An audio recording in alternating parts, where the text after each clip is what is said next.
Hey there, welcome to Broderos. Tonight, we've got hours of chilling horror stories combined with soothing rain sounds to help you relax and sleep. Before you drift off, leave a comment below and let us know where you're listening from and what time it is. And don't forget to hit that like button and subscribe right away. If you end up not enjoying it, you can always take it back later. Get cozy and let the fear take over.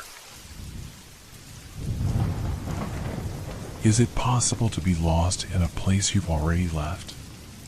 The words echoed in my head as I trudged through the barren woods, the cold air biting at my skin, the weight of my pack a constant reminder of the journey that had been.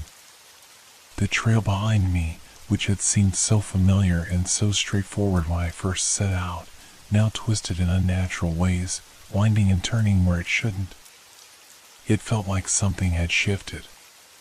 Or maybe it was me. The trees around me were the same as they had been at the beginning of this journey, tall, stoic, their bark darkened by the wear of countless seasons. But something about them now felt wrong.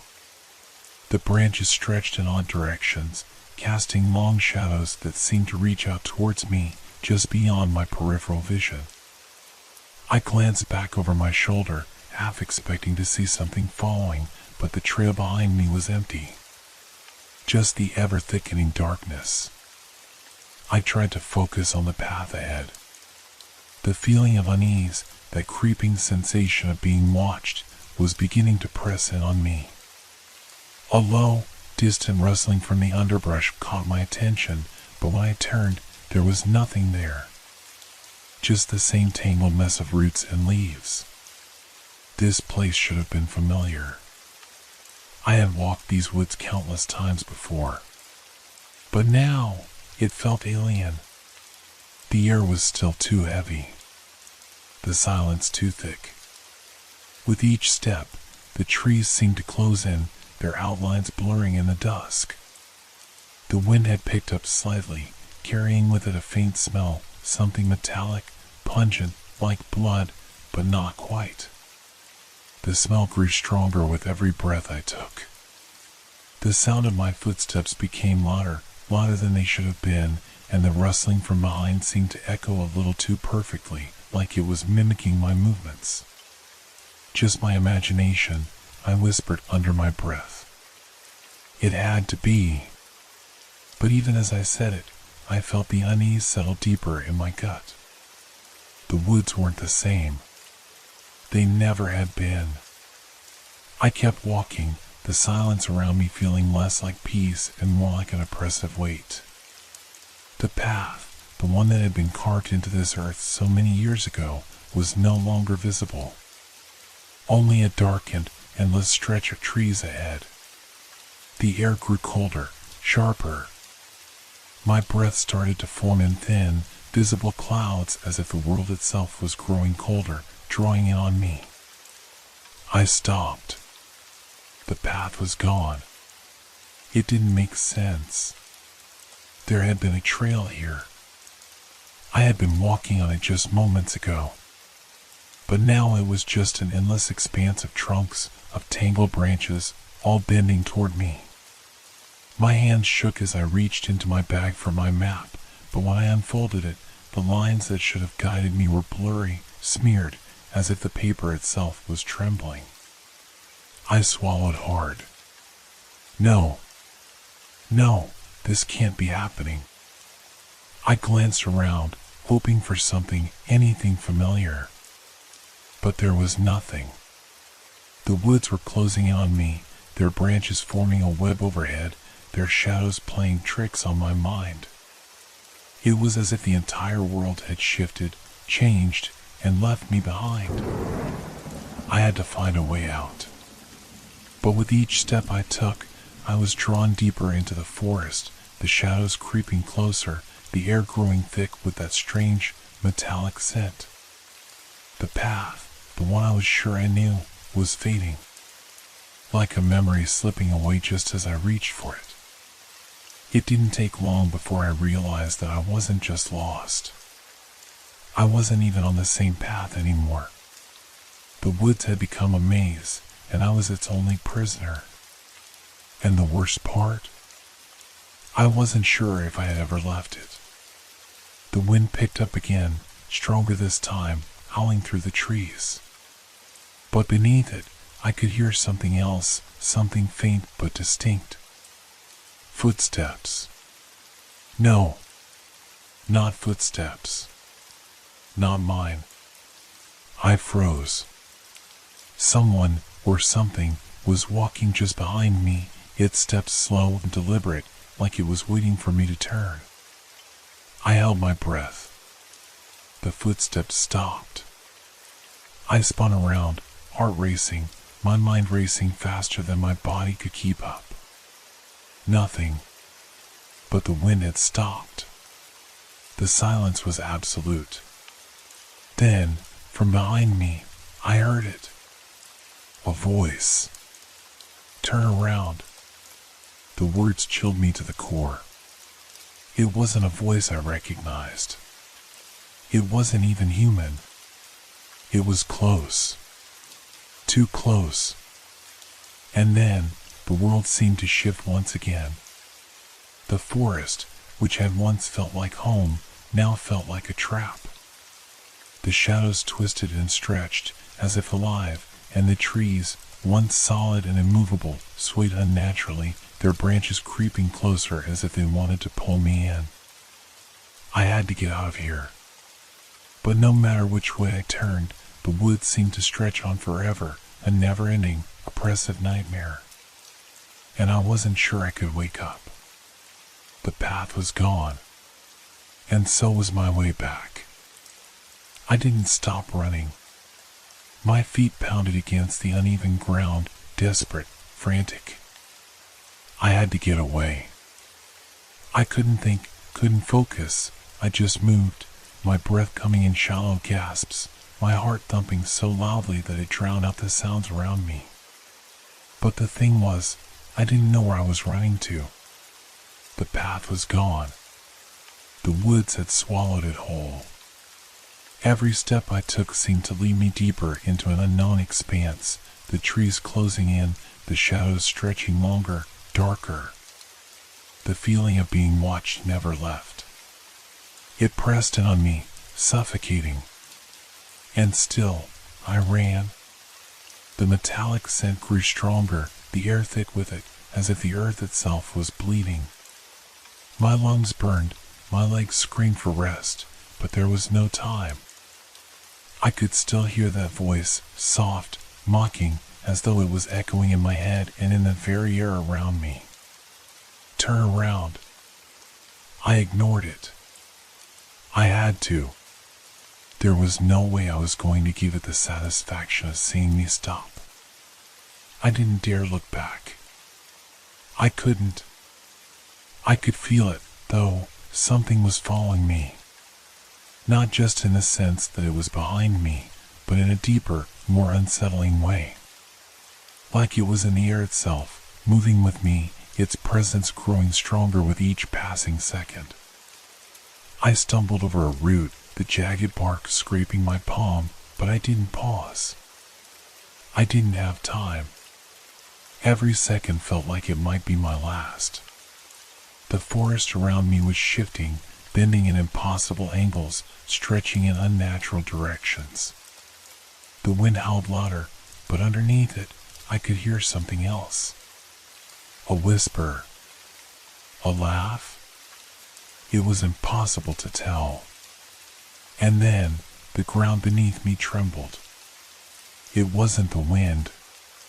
It wasn't my imagination. The earth itself was moving. I stopped. My breath hitched to my throat. I didn't dare to move, not even an inch. The tremors continued, rhythmic and unsettling, like something was slowly rising from beneath the earth. The leaves around me rustled with a life of their own.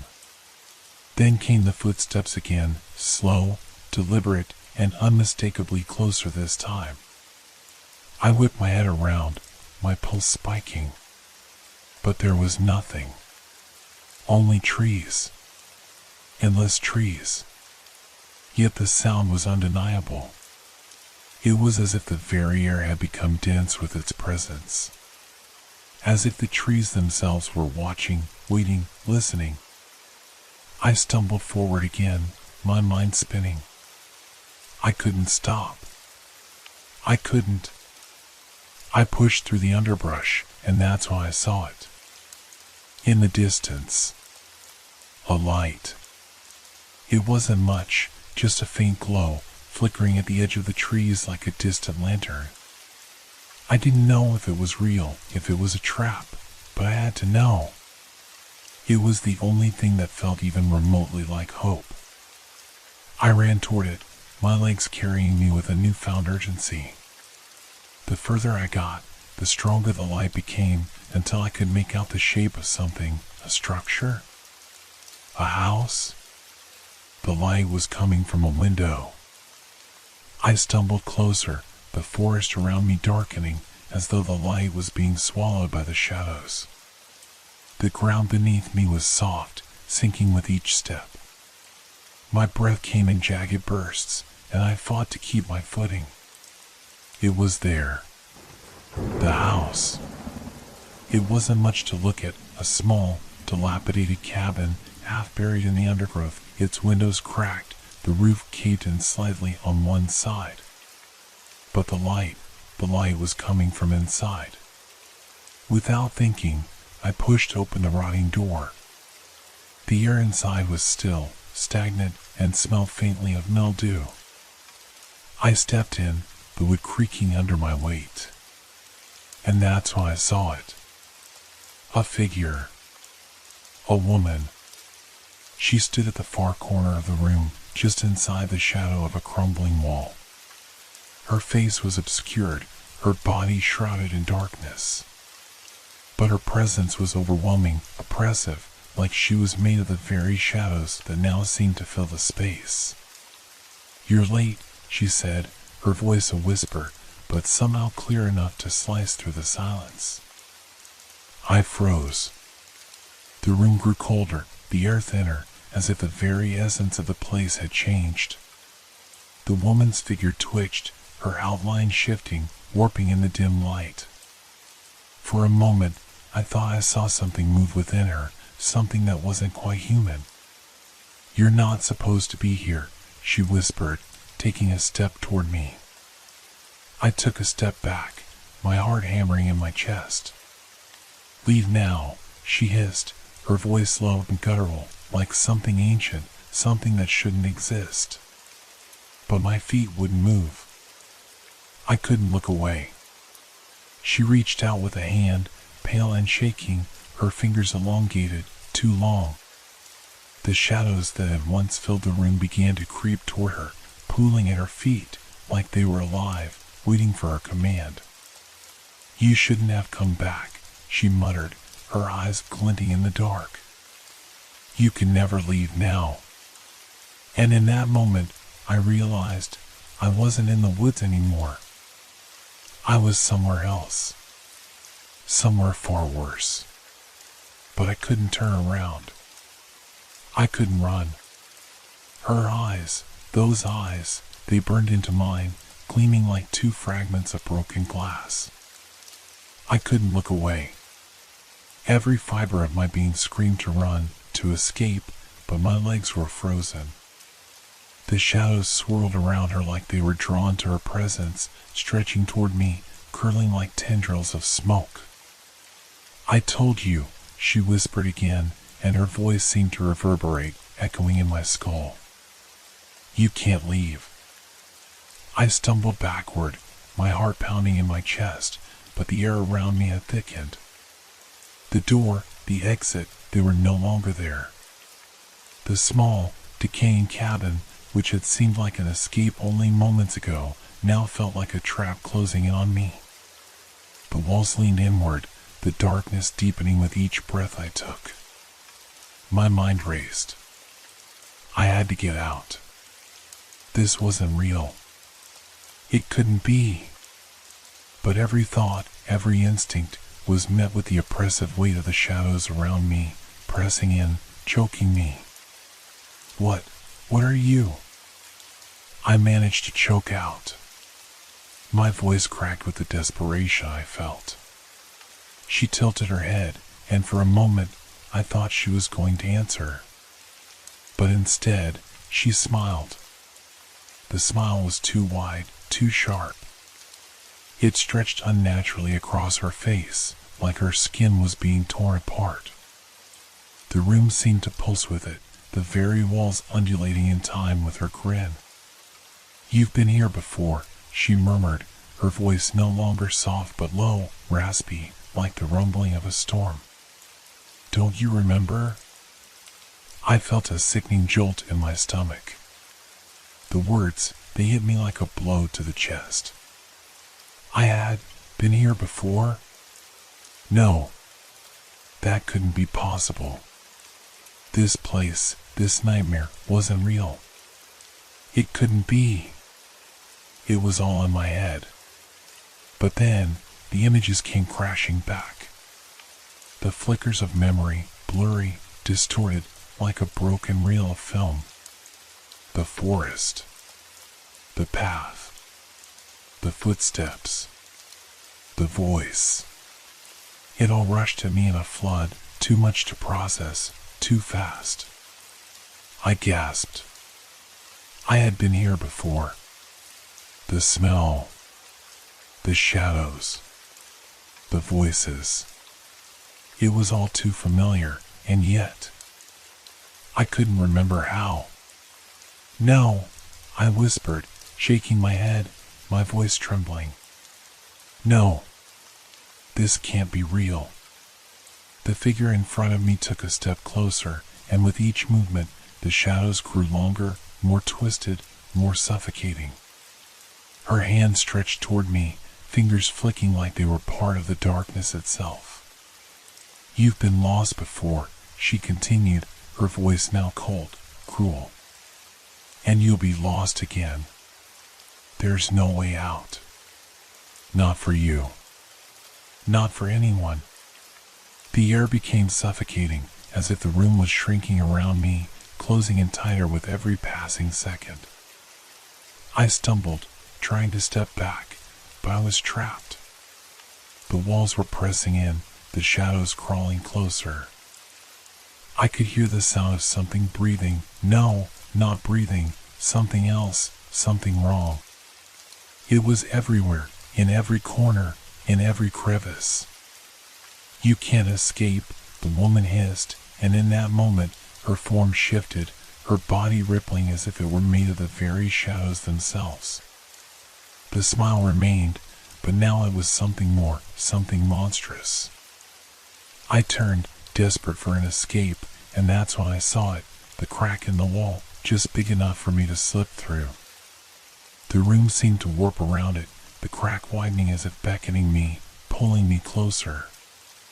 Without thinking, without hesitation, I ran.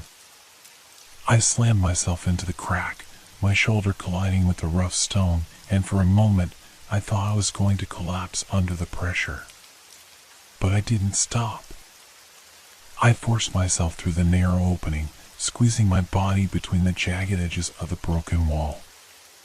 And then, I was out. The cold air hit me like a slap to the face. I was outside, back in the forest. But this wasn't the same forest. It was darker, more twisted. The trees loomed like silent giants, their branches knotted together, blocking out the sky. The ground beneath me was soft, spongy, like the earth itself was alive.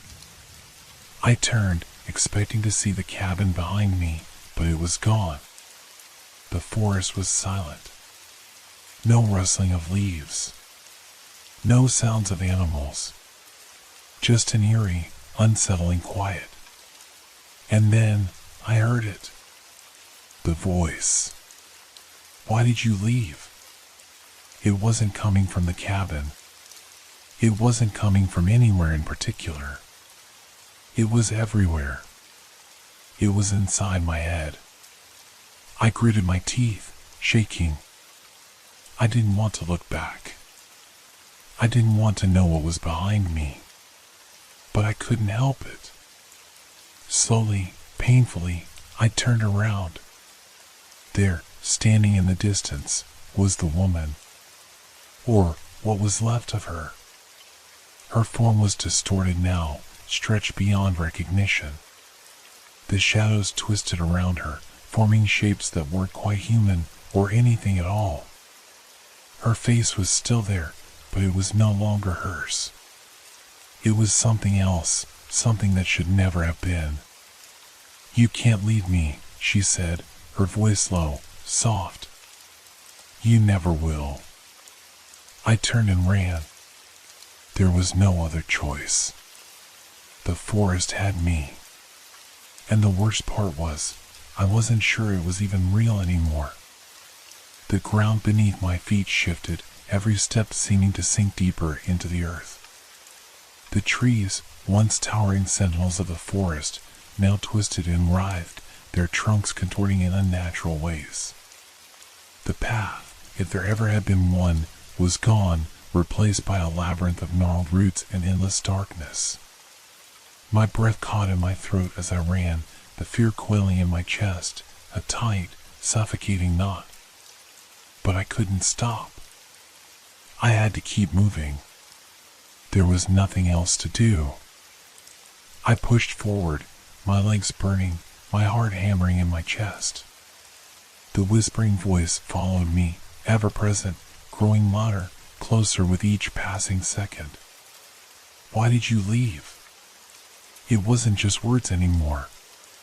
It was a presence, a force that seemed to press in on me, curling around my thoughts, sinking into my skin. "Stop!" I shouted, my voice cracking. "Stop it!" But the voice only laughed, soft and cruel. "You can't escape. You can't run from this. You can't run from me." I tried to shut it out, to block it out, but it was impossible. The trees closed in tighter, and the shadows seemed to stretch toward me, reaching, grasping. There was no place left to hide, no escape. The forest had become my prison. And then, through the haze of fear, I saw something. A flicker of light, weak and distant, shining like a beacon in the oppressive dark. My heart leapt, hope surging within me. It was a chance. It had to be. I stumbled toward the light, my steps quickening, driven by an urgency I couldn't explain. The air seemed to grow colder with each step, the shadows growing thicker, more solid. The light in front of me flickered again, its glow growing stronger as I approached. And then I froze. In the center of the clearing was a well, a deep, black pit, the edges crumbling and worn. The light emanated from within, casting eerie shadows on the surrounding trees. There was something in the well, something shifting, something watching me. I stepped closer, my mind racing, trying to make sense of what I was seeing. The air felt thick, suffocating, and the voice in my head had gone silent, replaced by a heavy, almost tangible presence. "Look inside," a voice whispered, but it wasn't the same one. It was softer, almost pleading. "You have to look inside." I hesitated, my stomach twisting in dread. What is it?" I muttered, my voice barely above a whisper. And then, slowly, a figure emerged from the depths of the well. It wasn't the woman. It wasn't the thing that had haunted me through the forest. This was different. The figure that rose from the well was humanoid, but distorted, its form twisted and unnatural. Its skin was pale, almost translucent, stretched taut over its bones. Its eyes were hollow, black voids that seemed to consume the light around them. It stood motionless, staring at me with a hollow gaze, its fingers twitching, almost beckoning me closer.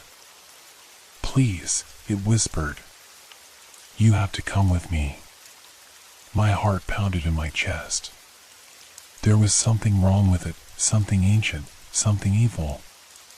It was the same feeling I had when I first stepped into the cabin, when I first heard the whispers. But now, it was even worse. The fear was palpable, suffocating. No! I gasped, stepping back, but the thing moved toward me, its movements jerky, unnatural.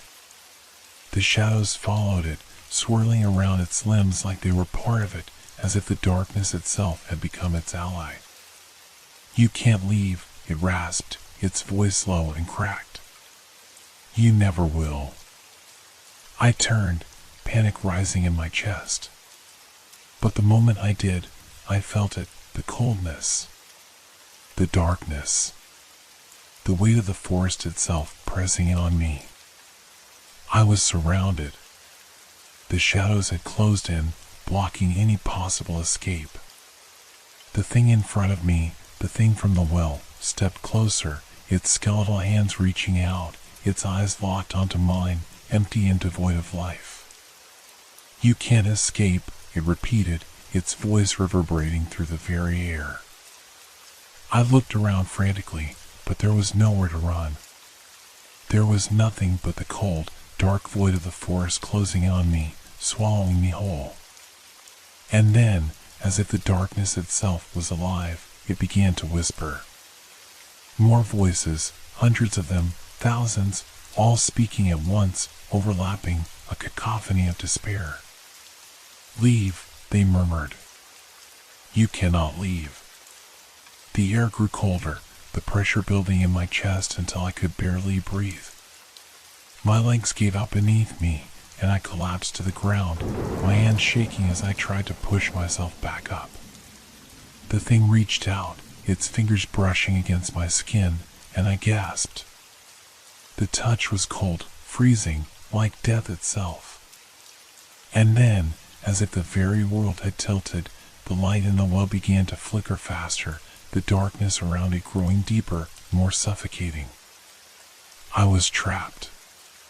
But there was something worse, something I couldn't put my finger on. The well, it was pulling me in.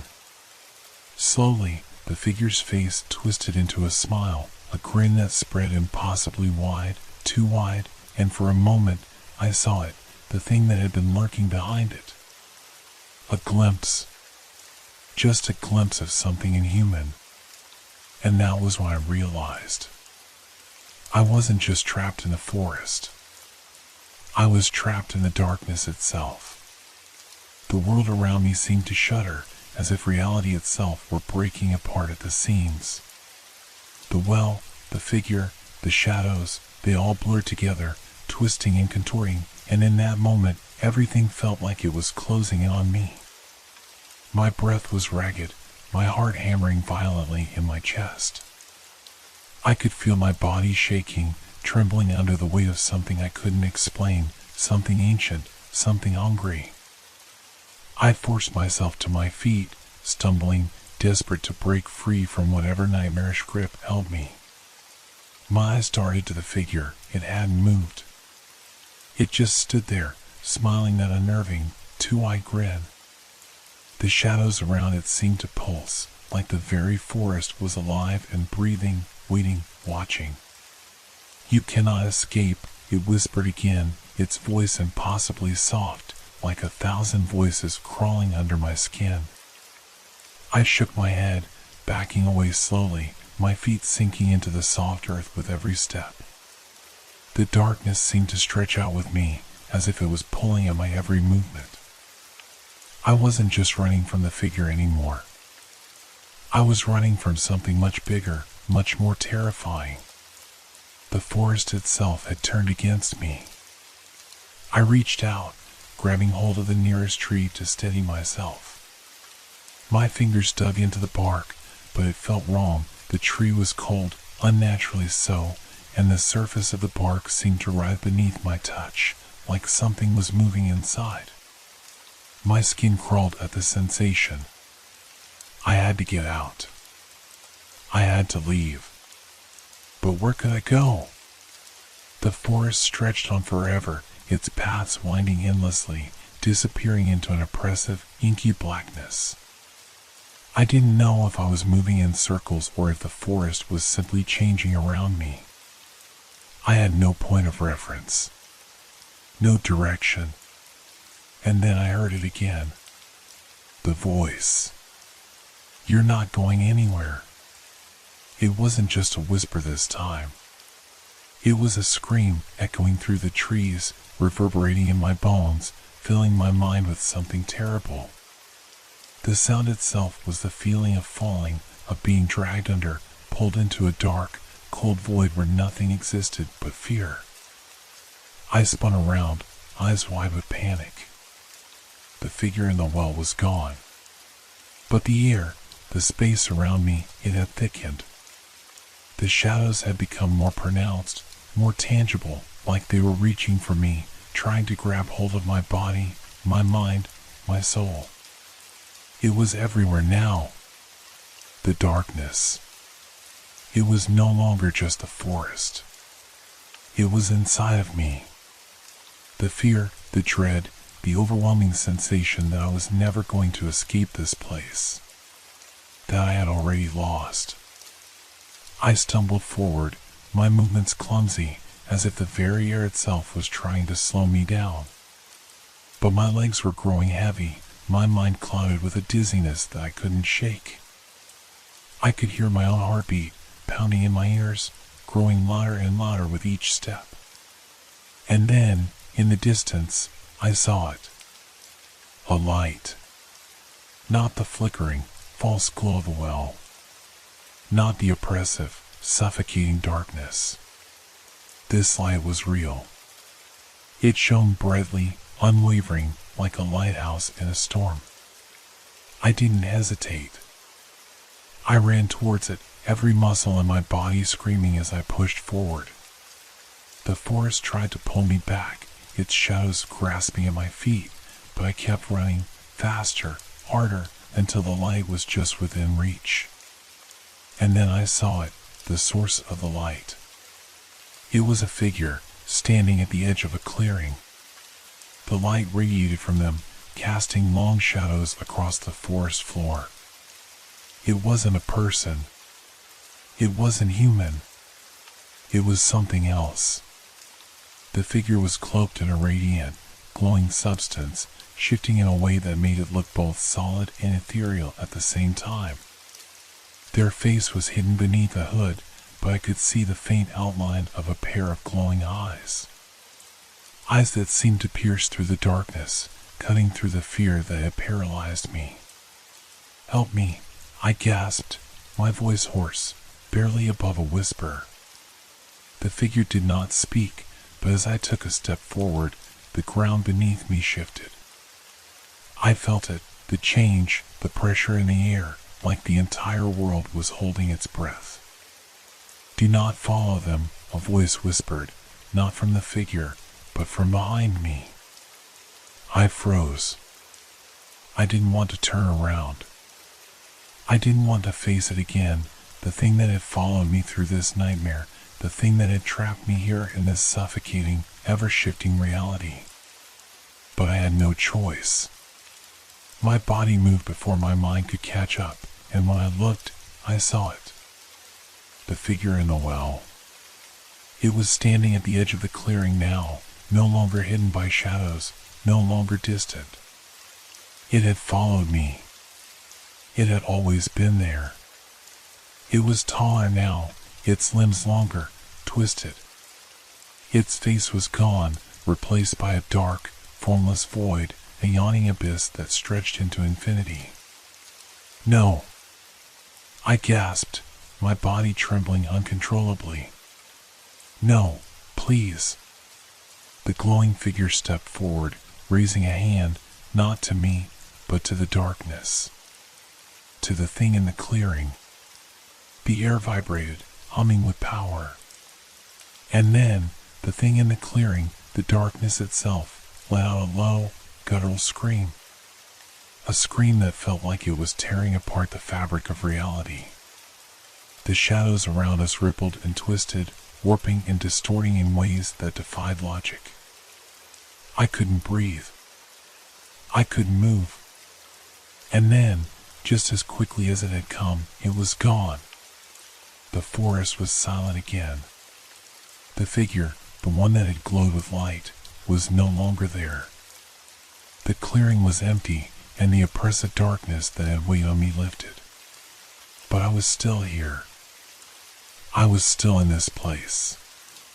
Was it over? Had it all been in my mind? I didn't know anymore.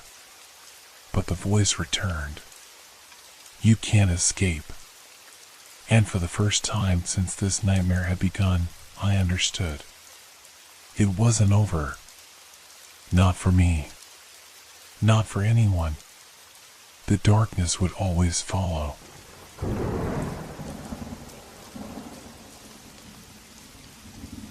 How can a place feel so familiar, yet so wrong? That was the first thought that crossed my mind as I stepped onto the old porch of the summer house. The wooden boards creaked underfoot, their familiar groan bringing back memories that I hadn't thought about in years. But the moment my hand touched the brass doorknob, I felt it, a strange tingle, like a warning deep in my chest. I had come here to escape. To find some peace after everything that had happened. A weekend to clear my head. The house had been in the family for generations. My parents had taken me here as a child, and I remembered those summers fondly, lazy days spent by the lake, the smell of pine trees, and the sound of crickets at night. But now, as I stood in front of it, the air felt different. Heavier. It wasn't the house, it was me. Something had changed inside me. Something I couldn't shake. I turned the knob, and the door creaked open. Inside, the house was just as I remembered it. Dusty, with the faint smell of old wood and earth, but nothing unusual. The windows were covered in thick curtains, letting in just enough light to cast a dull glow on the worn furniture. It was quiet. Too quiet. The kind of silence that settles deep into your bones. I stepped inside, placing my bag on the floor with a heavy sigh. The air was stale, as if no one had been here for years. I took a deep breath, trying to shake off the uneasy feeling creeping up my spine. It was just the isolation, I told myself. I hadn't been alone like this in a while. I needed to get used to it. I made my way through the living room, eyes gliding over the familiar walls lined with old photographs. There was one on the mantel I always remembered. A picture of me, around 6 years old, standing next to my parents. We were at the edge of the lake, sunlight streaming down, everyone smiling. It had been a perfect day, one of those rare, golden moments that stuck with you. But as I stared at the photo, something about it felt off. The faces, mine, my parents, looked strange. They were too still, too posed, and the light in the picture didn't seem right. I shook my head, brushing it off. It was probably just my mind playing tricks on me. I walked into the kitchen, hoping to make some tea to calm my nerves. But as I opened the cupboard to find the mugs, I froze.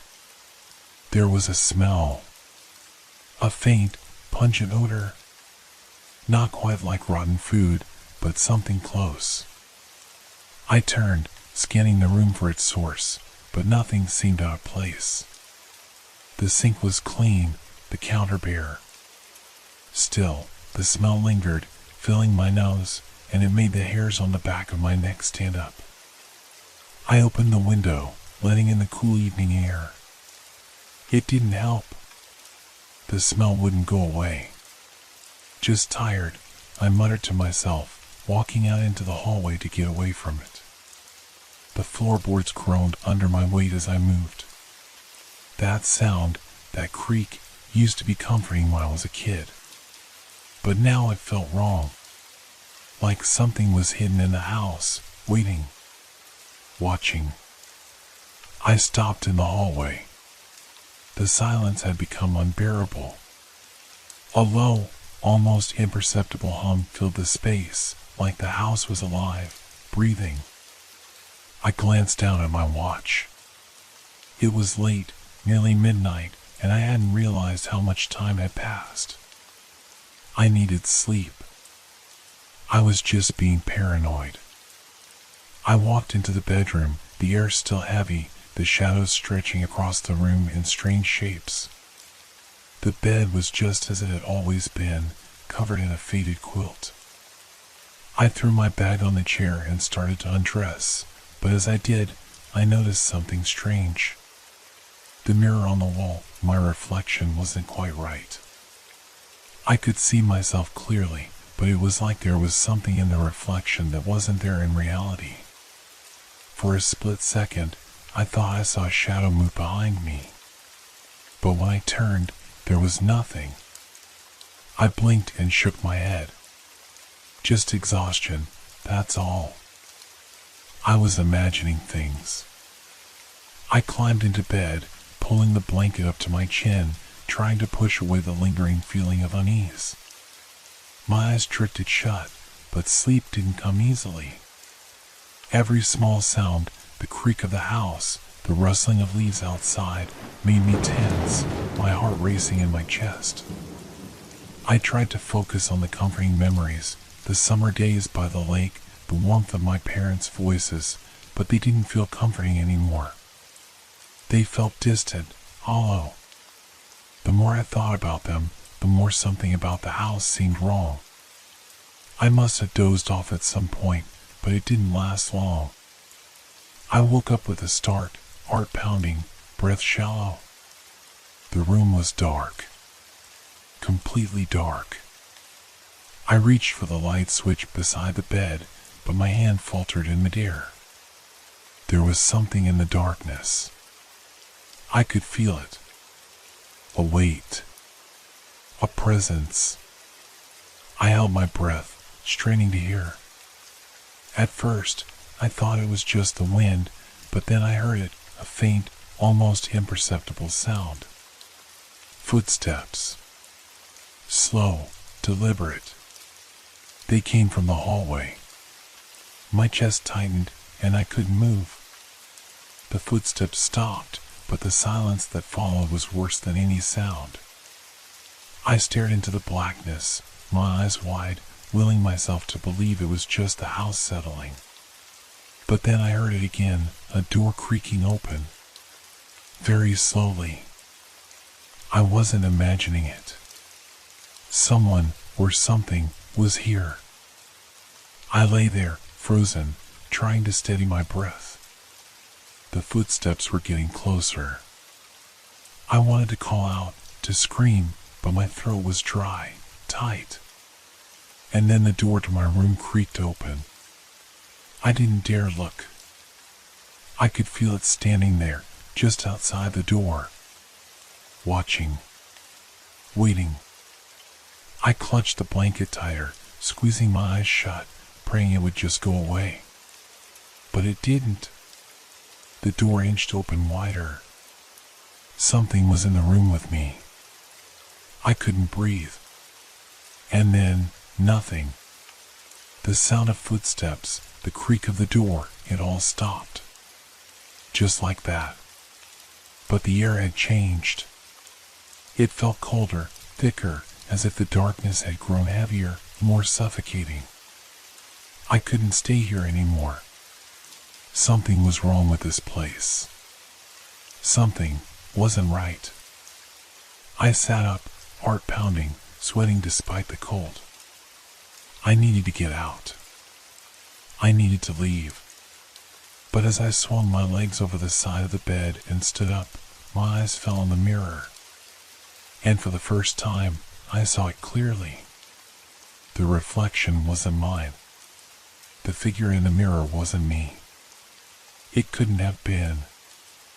I stared at the reflection, my body frozen in place. It was like looking at someone else, someone I had never seen before. The face was familiar, but not in a comforting way.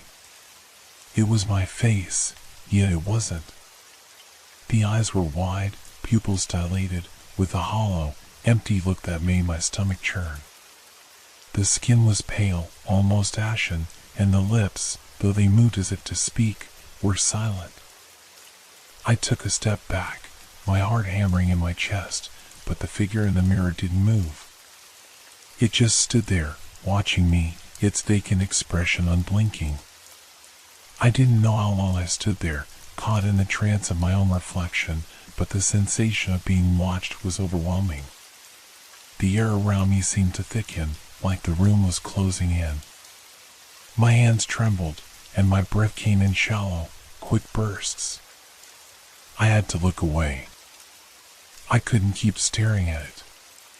But as I turned, I caught a glimpse of something in the corner of the room, a shadow. It was moving. I whipped my head back toward the mirror, but the figure was still there. In the reflection. Watching. I glanced around the room, my pulse quickening. The shadow in the corner was no longer a figment of my imagination. It was real. I saw it shifting, moving as if it had a life of its own, a shape barely discernible in the dim light. I felt the hair on the back of my neck stand on end. The air was thick now, heavy with a sense of foreboding, as if something unseen was drawing closer, surrounding me. I stumbled back, bumping into the bed, my legs too weak to hold me up properly. My body felt cold. My hands shook uncontrollably as I tried to steady myself. I wanted to scream, but no sound came out. I couldn't move. My body refused to respond. The shadow moved again, creeping along the wall toward me. I could hear it now, the soft rustling of fabric, the low, breathless exhale of something unseen. My eyes darted to the door, my only escape. But before I could reach it, I felt something cold brush against my arm. I turned sharply, my heart racing, and found nothing there. But I could still feel it. The presence. It was standing right beside me. I needed to get out. I needed to leave, but my legs refused to obey. The temperature in the room seemed to drop even further, and I could see my breath in the air, a thin mist swirling around me. The shadow in the corner seemed to grow, expanding, taking shape. I could hear a soft whisper now, like voices murmuring just beyond my reach. They sounded familiar, but I couldn't place them. I was trapped. I reached for the door, my fingers trembling as they brushed the doorknob, but it was locked. I yanked on it, but it wouldn't budge. The shadow was getting closer now, its shape becoming more defined. I could see it, a silhouette of something tall, thin, and gaunt, its features blurry, as if it were made of smoke. But it had eyes. Eyes that stared into mine, empty and hollow, like black pits that threatened to swallow me whole. The whispering grew louder, turning into a low, guttural sound that sent a jolt of panic through me.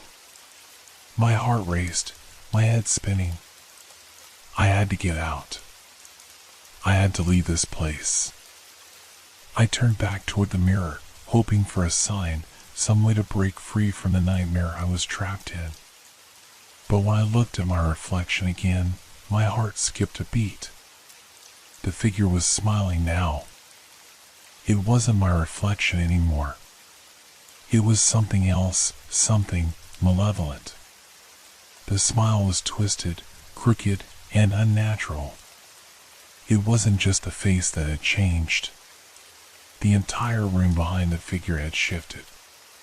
The walls had darkened, and the faint outline of what looked like a door appeared, but it wasn't the door I had just tried to open.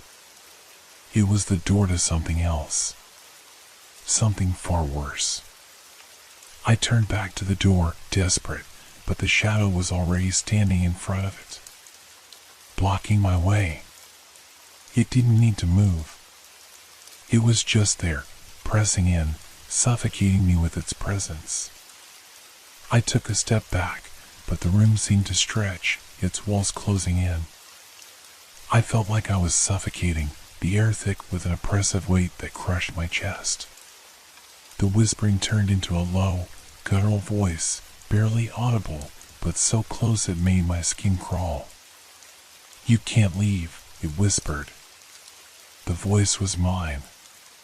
The voice was mine. But it wasn't. It was distorted, fractured, as if parts of it had been torn from me and twisted into something unrecognizable. My breath caught in my throat. I wanted to scream, but the words stuck in my chest. I tried to move, to break free from whatever was binding me to this room, but my legs were paralyzed, rooted to the spot. The shadow loomed closer, its presence suffocating. It didn't need to move. It was everywhere, a weight pressing down on me, crushing me from all sides. The low whispering continued, growing louder, like a choir of voices, my voice, but not.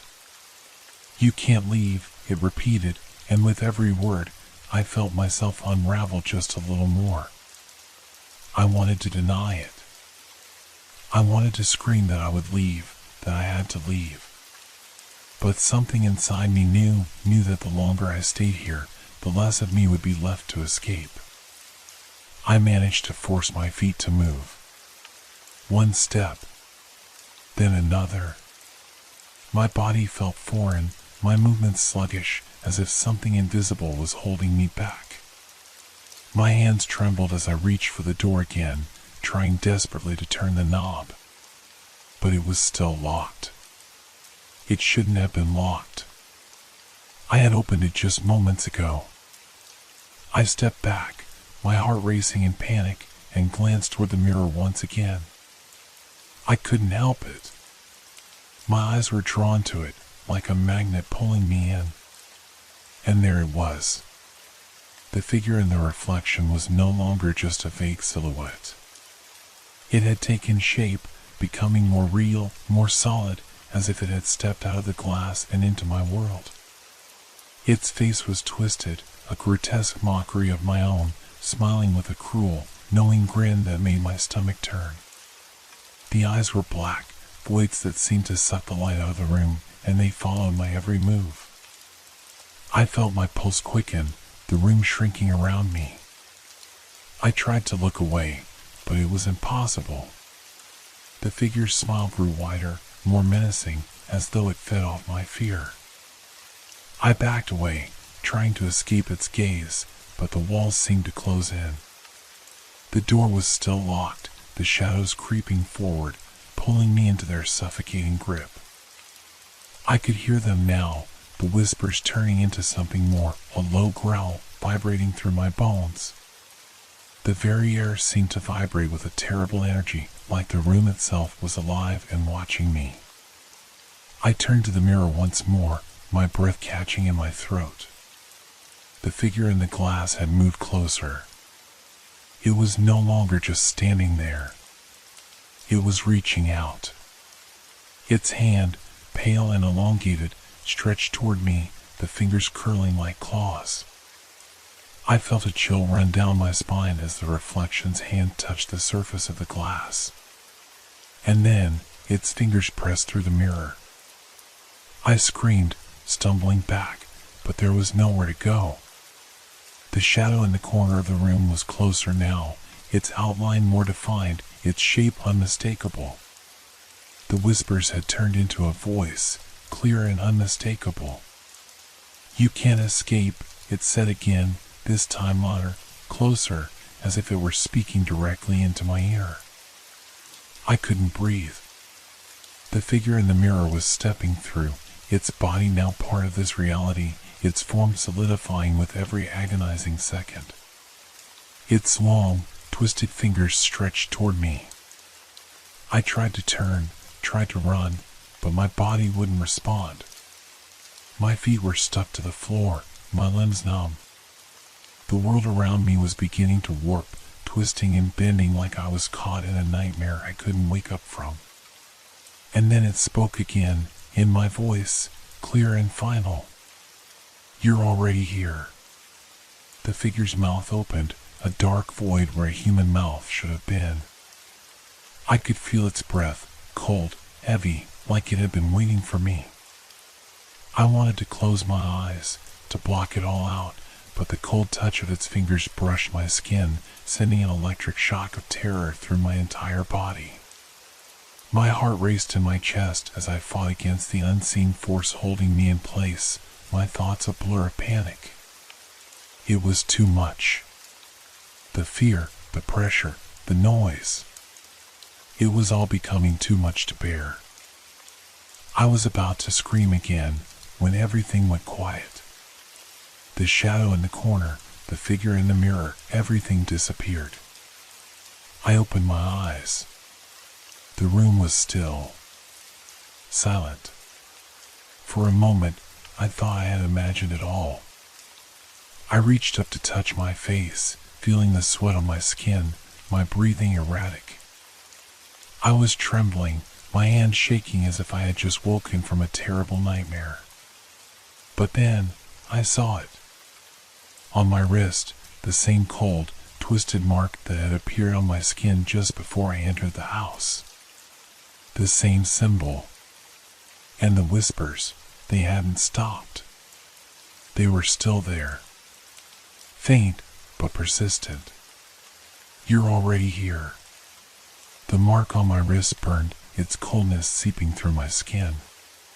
The room around me still felt wrong, as if the air itself had thickened, making it harder to breathe. The whispers were louder now, but they weren't coming from anywhere specific. They were inside my head, curling around my thoughts like tendrils, winding deeper into my mind. I looked around the room, desperately searching for some sign of normalcy, something familiar. The walls, the floor, the mirror, they were all the same as they had been moments before. But there was a subtle change now. The shadows in the corners of the room seemed to stretch longer, as if they were alive, reaching toward me. I turned back to the door. I had to leave. I couldn't stay here any longer. The overwhelming sense of dread was suffocating me, and I couldn't shake the feeling that I was being watched, not just by the shadow, but by something worse. I moved toward the door, my hand still shaking as I reached for the knob. The cold metal felt wrong in my palm, as though it had never been touched by human hands. My fingers brushed against it, but it didn't turn. It didn't even budge. Panic began to creep in again. I pulled at the door, harder this time, but it remained locked, as if it had been sealed shut by some invisible force. "Please," I whispered, my voice trembling, but it sounded hollow, like it didn't belong to me. "Let me out." But the door refused to open. I stepped back, my chest tight with fear. This couldn't be happening. This wasn't real. The whispering voices grew louder, their words indecipherable at first, but they started to form into something clearer, something recognizable. It was my name. Over and over again. James. James. James. I froze, my heart skipping a beat. The way they said it, it was wrong. It was too intimate, too familiar. As if someone, or something, knew me better than I knew myself. I turned to the mirror again, unable to resist the pull. I knew it was a mistake. I knew it. But I couldn't stop myself. And there it was. The reflection was no longer mine. It was distorted. The figure in the glass was still me, but it was stretched, warped in a way that made my stomach churn. My face was pale, too pale, and my eyes were wide, too wide, staring back at me in shock. But it wasn't just that. There was something moving behind me in the reflection. It wasn't just my own silhouette. It was something else. Something dark, its form shifting like smoke, twisting in and out of the corners of the glass. I turned quickly, but there was nothing behind me. The room was empty. But when I turned back to the mirror, the figure was there. It was closer now, its face hovering just inches from mine, and its mouth opened. A sound like the grinding of teeth filled the air, and then, "You're not alone, James." The voice came from the mirror, but it was louder this time, clearer, as if it had stepped out of the glass and was now standing beside me. I stumbled backward, my breath coming in short, panicked gasps.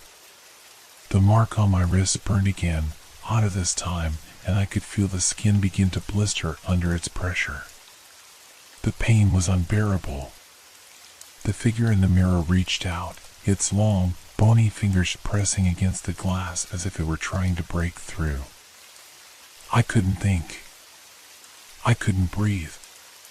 My mind was a haze of panic and terror, racing from one thought to the next. The door. I had to get to the door. I rushed toward it, clawing at the knob, desperate to get out. But it still wouldn't open. My panic was rising now, clawing at my chest, choking me. I was trapped. Trapped in this house, trapped in this nightmare. I screamed, pulling harder at the door, but it was as if the walls themselves were closing in on me, pushing me back. My vision blurred, my head spinning, as the whispers grew louder, more insistent.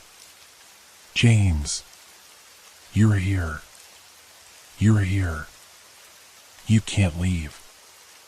I spun around again, eyes wild. The figure in the mirror was now fully out of the glass, standing behind me, its form looming large, almost impossible to comprehend. It was a reflection, but not a reflection.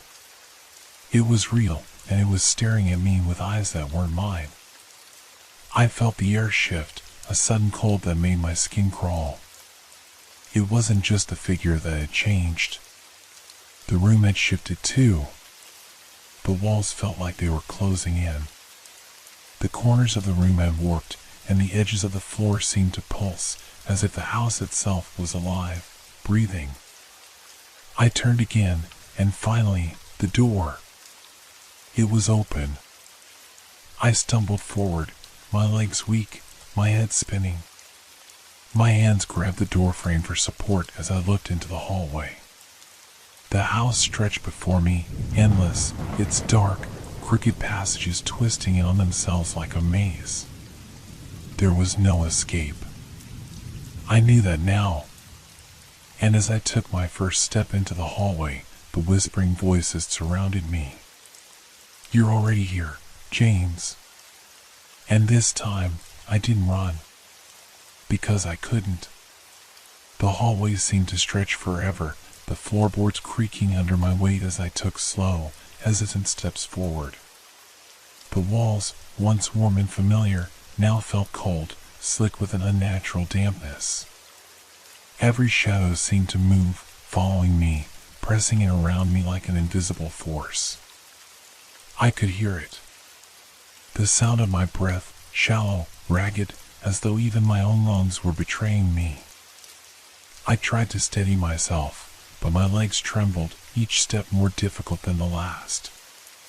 The air was thick, heavy, and I could taste the stale, metallic tang of fear in my mouth. The whispering voices had stopped, but I felt their presence everywhere. They were in the walls, in the corners of the room, and worst of all, inside my head. They were watching me. Waiting. I reached for my wrist, where the mark burned even hotter now. The skin was raw, blistered, and I could feel it pulsating as if someone, was pressing into it from the other side. It was no longer just a physical pain. It was a constant reminder that I was trapped, bound to this place, and there was no way out. I glanced over my shoulder, half expecting to see the figure from the mirror standing right behind me. But the hallway was empty. Still, I couldn't shake the feeling that I wasn't alone. That the house, the very structure I had once found comfort in, had turned against me. Suddenly, a low thud echoed from somewhere deeper within the house. It was faint at first, barely perceptible, but then it repeated, louder, closer. I froze. I knew that sound. It was the sound of footsteps, but not the kind I expect. These were heavy, deliberate, dragging, as if something or someone was struggling to move through the house. My heart leapt in my chest. I tried to convince myself it was nothing, that my mind was playing tricks on me, but I knew better. The footsteps were real. The air grew colder still as the sound grew louder, and I turned, eyes wide, searching for the source. I couldn't see anyone. The house was dark, the dim light from the hallway lamp casting long, eerie shadows against the walls. The footsteps continued, getting closer with each passing second, but there was no one in sight. And then, just as quickly as they had started, they stopped. A cold sweat broke out on my skin. I could hear my own heartbeat now, pounding in my ears. The silence that followed was thick, suffocating. I waited, straining my senses, but the footsteps had stopped completely. And then I heard something else. A soft, almost imperceptible sound coming from directly above me. It was a faint scratching, as if something was crawling across the ceiling. My eyes shot upward, and I could see the faintest movement, something small but quick, darting just out of sight in the shadows above. I couldn't breathe. I had to get out of here. I had to find a way out. My feet moved on their own, carrying me forward with no real direction. The hallway seemed to stretch on endlessly, the shadows growing darker the further I went. I turned a corner, expecting to find a way out, but instead, I was met with another dead end. Another closed door. I pulled at the handle, my fingers slick with sweat, but the door wouldn't budge. I pushed harder, desperate, but it was locked tight. I stepped back, my breath ragged, the walls closing in around me. The house felt like it was alive, breathing with me, pulsating with a strange energy that I couldn't explain. It was watching me, waiting for me to make the next move. And then, from the corner of my eye, I saw it. The reflection of something moving, not in the mirror this time, but in the glass of the door. Something tall, dark, and impossibly thin, its shape barely visible, but its presence unmistakable. It was real. I turned, my chest tightening as I faced it, but again, there was nothing there. Nothing but empty space. But the reflection, it was still there. Closer now. Moving toward me, its form twisting and contorting in ways that defied logic. I could feel it. I could feel it reaching for me. The door handle turned on its own. A voice, deep and gravelly, filled the air. "You can't leave, James." I didn't need to look to know it was behind me. I could feel the heat of its breath on my neck, the coldness of its presence seeping into my skin. I didn't want to turn around. I couldn't. I pressed myself against the door, my body trembling as I tried to push it open again. But the door wouldn't open. It wouldn't let me go. The more I struggled, the more I could feel the weight of the house pressing down on me, squeezing the air from my lungs. The footsteps returned, this time behind me. And I knew, without a shadow of a doubt, that whatever it was coming for me. I had to leave. I had to get out of there. I slammed myself into the door again, and this time it gave way. The door swung open with a creak, and I stumbled out into the next room. But it was too late. The thing was already there.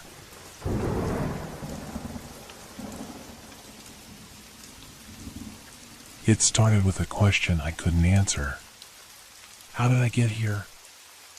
I'd spent my whole life creating art, bending the world to my will through paint and brush. But lately, something had changed. The art I made wasn't mine anymore.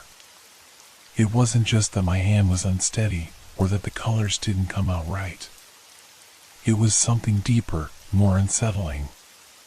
The images, they were different, twisted, as if they were coming from somewhere else entirely. My studio had always been a sanctuary for me, sunlight streaming through the windows, the smell of paint in the air, and the steady rhythm of my brush strokes as I worked. It was a place where I felt in control. But that day, the air in the room felt thick, suffocating.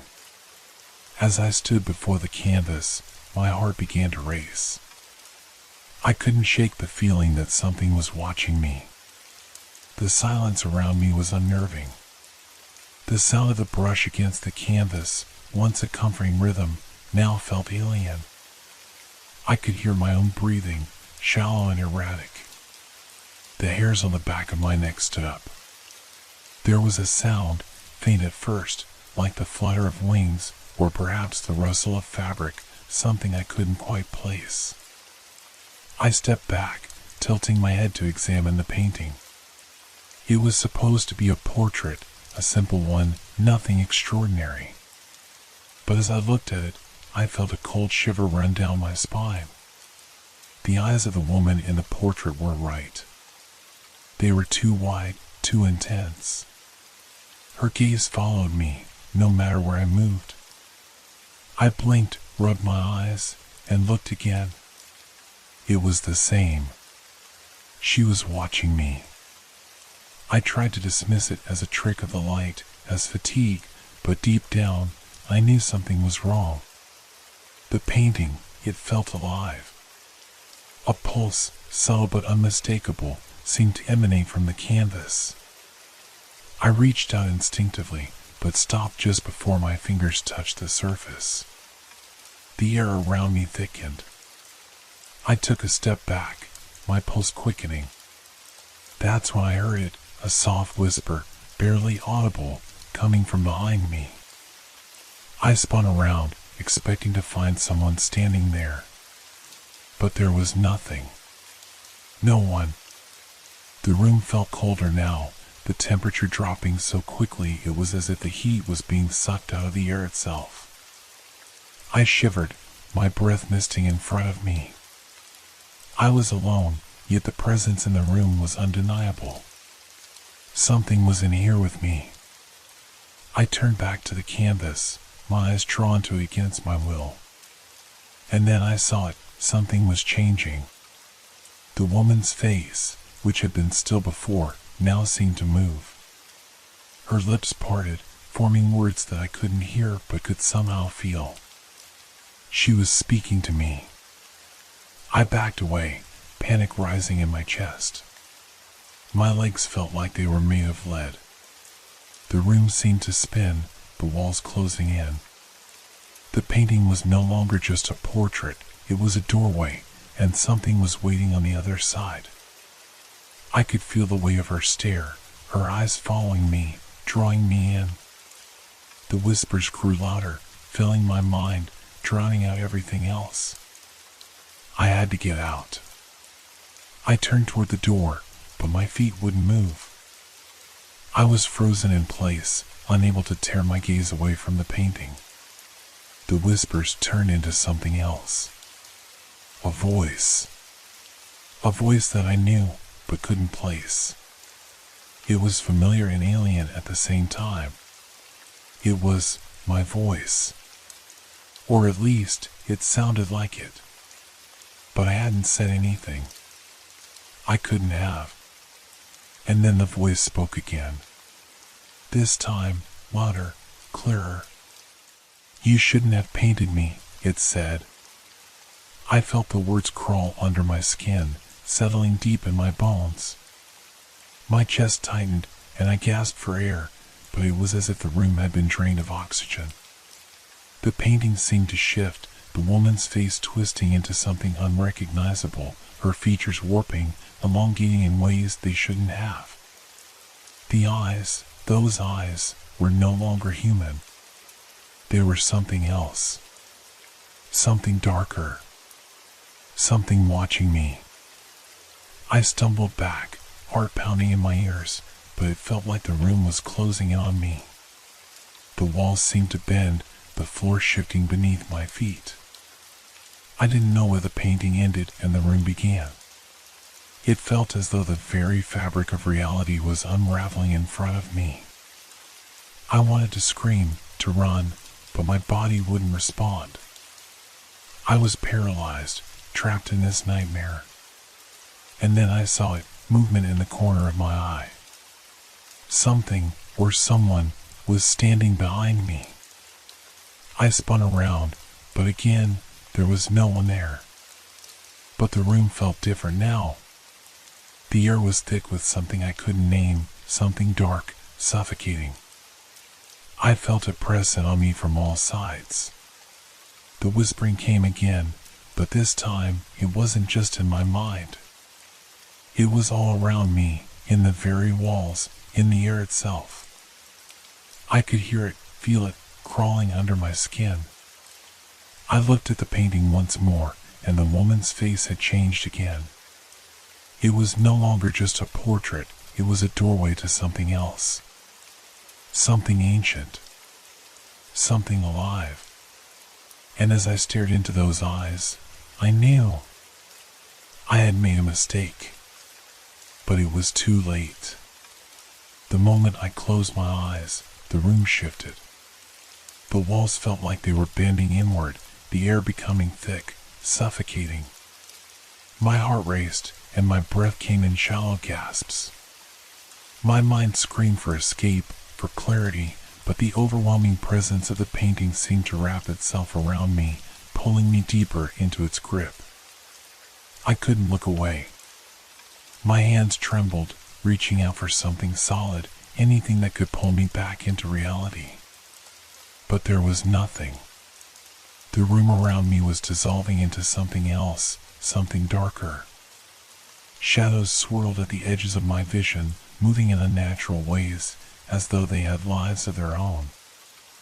I backed away from the canvas, my legs shaking beneath me, but I knew it was useless. There was no escape. The whispers grew louder, more insistent, clawing at my mind, drowning out my thoughts. It was as if the room itself was alive and hungry. A sudden shift caught my attention. The woman's face on the canvas, it was no longer just staring at me. It was moving. Slowly, impossibly. Her lips curled into a grotesque smile, stretching too wide, too far. The eyes that once seemed to follow me now seemed to pierce through me, into my very soul. I gasped, stumbling backward, but my feet wouldn't move fast enough. The air was thick with something foul now, like rotting earth. The whispering was replaced by a low, guttural growl, a noise that seemed to vibrate the walls, the floor, my bones. I blinked, and for just a second, I thought I saw something in the shadows behind the painting. Something watching me. But when I looked again, there was nothing. Only the blank, shifting canvas staring back at me. My vision blurred. My mind felt foggy, as if I were losing control of my own thoughts. I couldn't trust anything anymore. The room was no longer just a studio, it had become a twisted version of itself, a prison where every corner felt like it was closing in. I shook my head, trying to clear the fog, but it was no use. The painting, it wasn't just a piece of art. It was alive. It was feeding off my fear, my doubt, my every breath. My thoughts turned to the beginning, the first time I painted it. The woman's face, those eyes. I'd never painted anything like this before. Yet, here it was, staring back at me, twisting into something else with every passing second. Something more than just paint. Why are you doing this? I whispered, my voice trembling.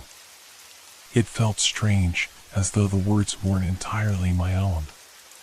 The painting seemed to respond, the face contorting further, stretching impossibly. The eyes, I could swear they were grinning now, mocking me. The room shifted again. The shadows moved closer, and the temperature dropped. I could see my breath in the air, frozen in tiny clouds. Something was coming. The painting wasn't just changing, it was alive, and it was drawing something from me, something deep within. My hands shook as I reached out for the canvas, compelled by an unseen force.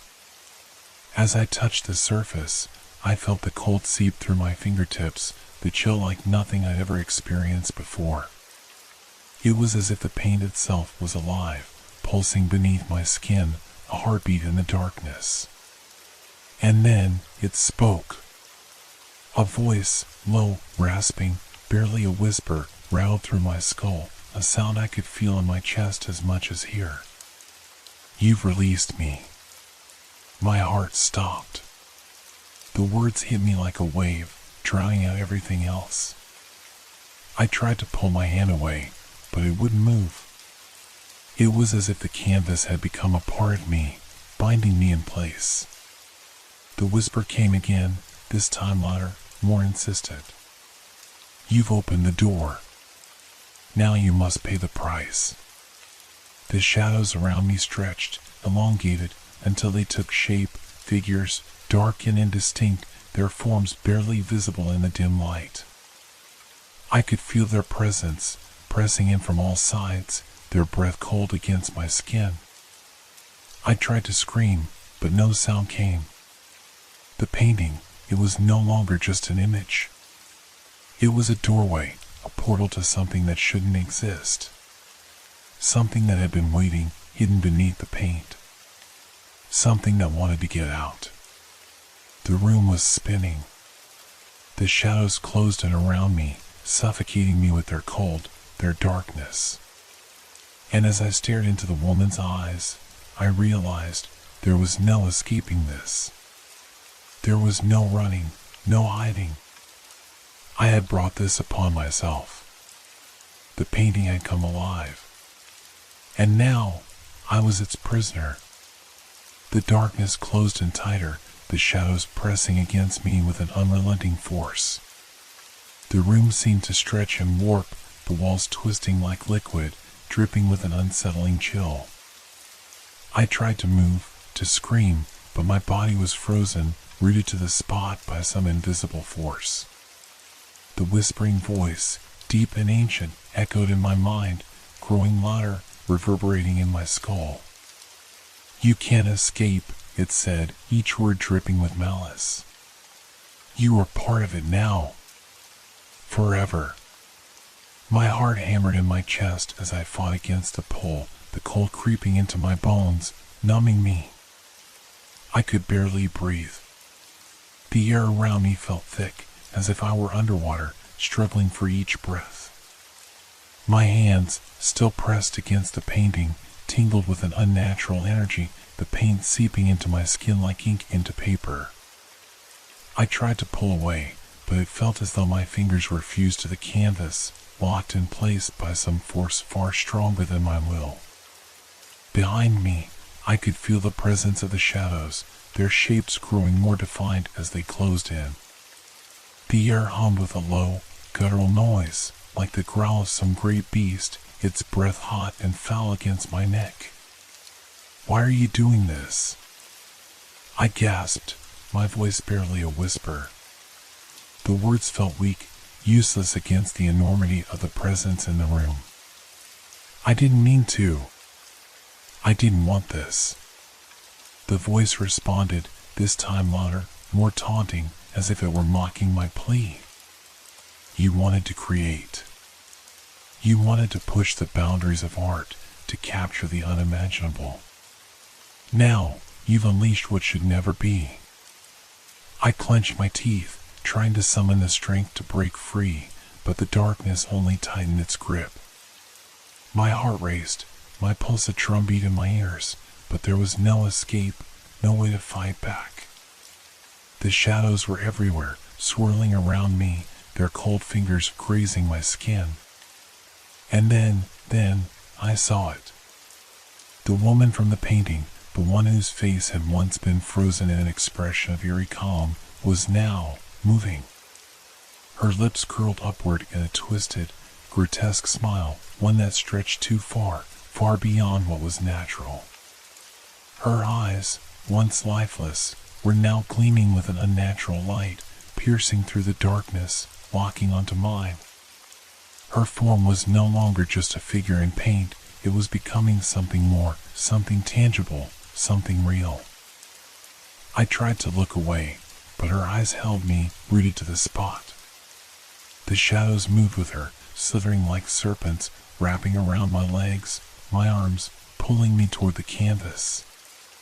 The closer I got to it, the more I could feel it, a sickening pull, as if the painting itself were alive, hungry for my very soul.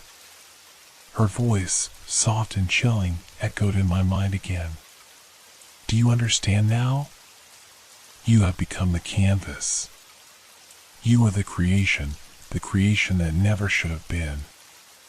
I tried to scream, but my voice was swallowed by the oppressive silence, by the weight of the darkness surrounding me. My body trembled as the world around me began to shift once more. The walls seemed to ripple, and the shadows that had once been formless now began to take shape, figures, dark and indistinct, closing in on me. Their eyes gleamed in the dim light, their shapes growing clearer, more defined.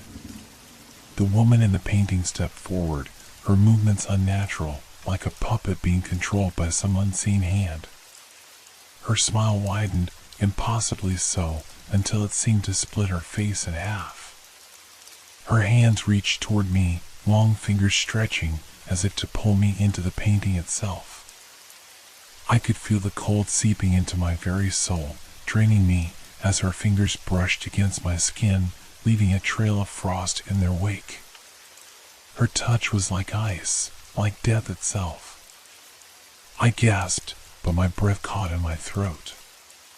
You will be part of me, she whispered, her voice a serpent's hiss. You will be part of my world. And then, in an instant, everything changed. The shadows erupted around me, engulfing the room in complete darkness. The walls, no longer walls, melted into nothingness. The floor beneath my feet vanished. I was falling, sinking into the cold, empty void. The woman's face, now grotesque, leered at me from above, her eyes glowing with a hunger I couldn't comprehend. Her fingers reached down, brushing against my face, pulling me deeper, deeper into the blackness. I struggled, my body thrashing, but it was no use.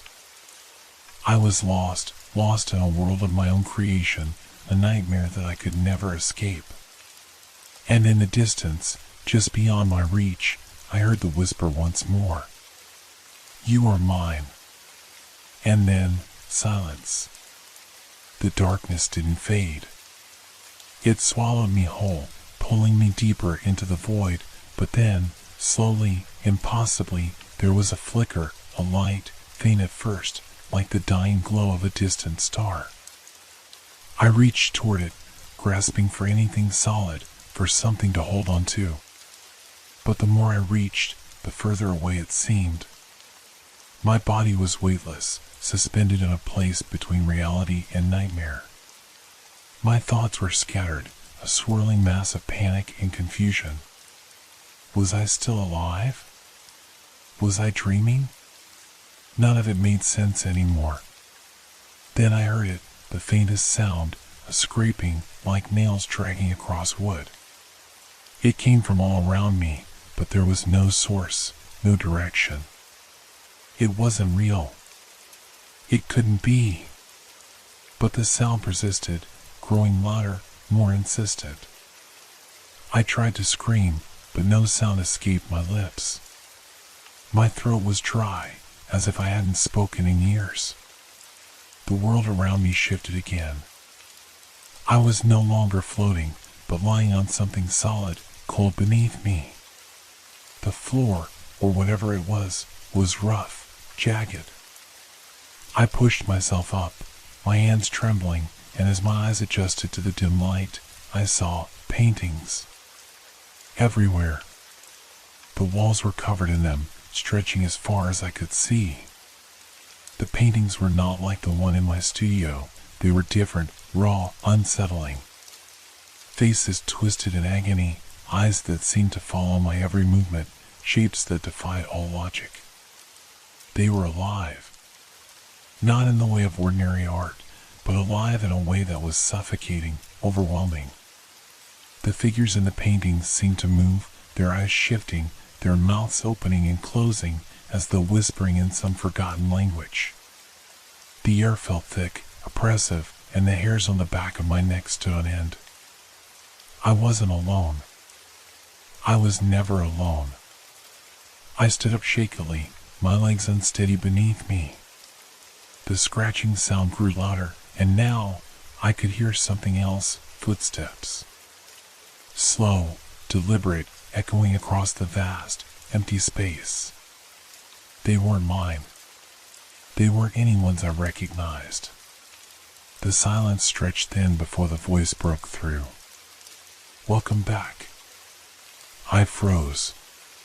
The voice was smooth, chilling, and so familiar it sent a shiver through me. My heart skipped a beat. It was her. The woman from the painting. I turned, but there was no one there. The room, the void, was empty except for the paintings. But I could feel her presence, as if she were standing just behind me, her breath cold against the back of my neck. I could almost hear her smile. "You thought you could escape?" Her voice was a soft, mocking whisper, threading through my thoughts, making them muddled, unclear. "You wanted to create something beyond yourself, to reach for the infinite. But now, you were part of it. Forever." I stumbled backward, my mind spiraling in chaos. The paintings, were they real?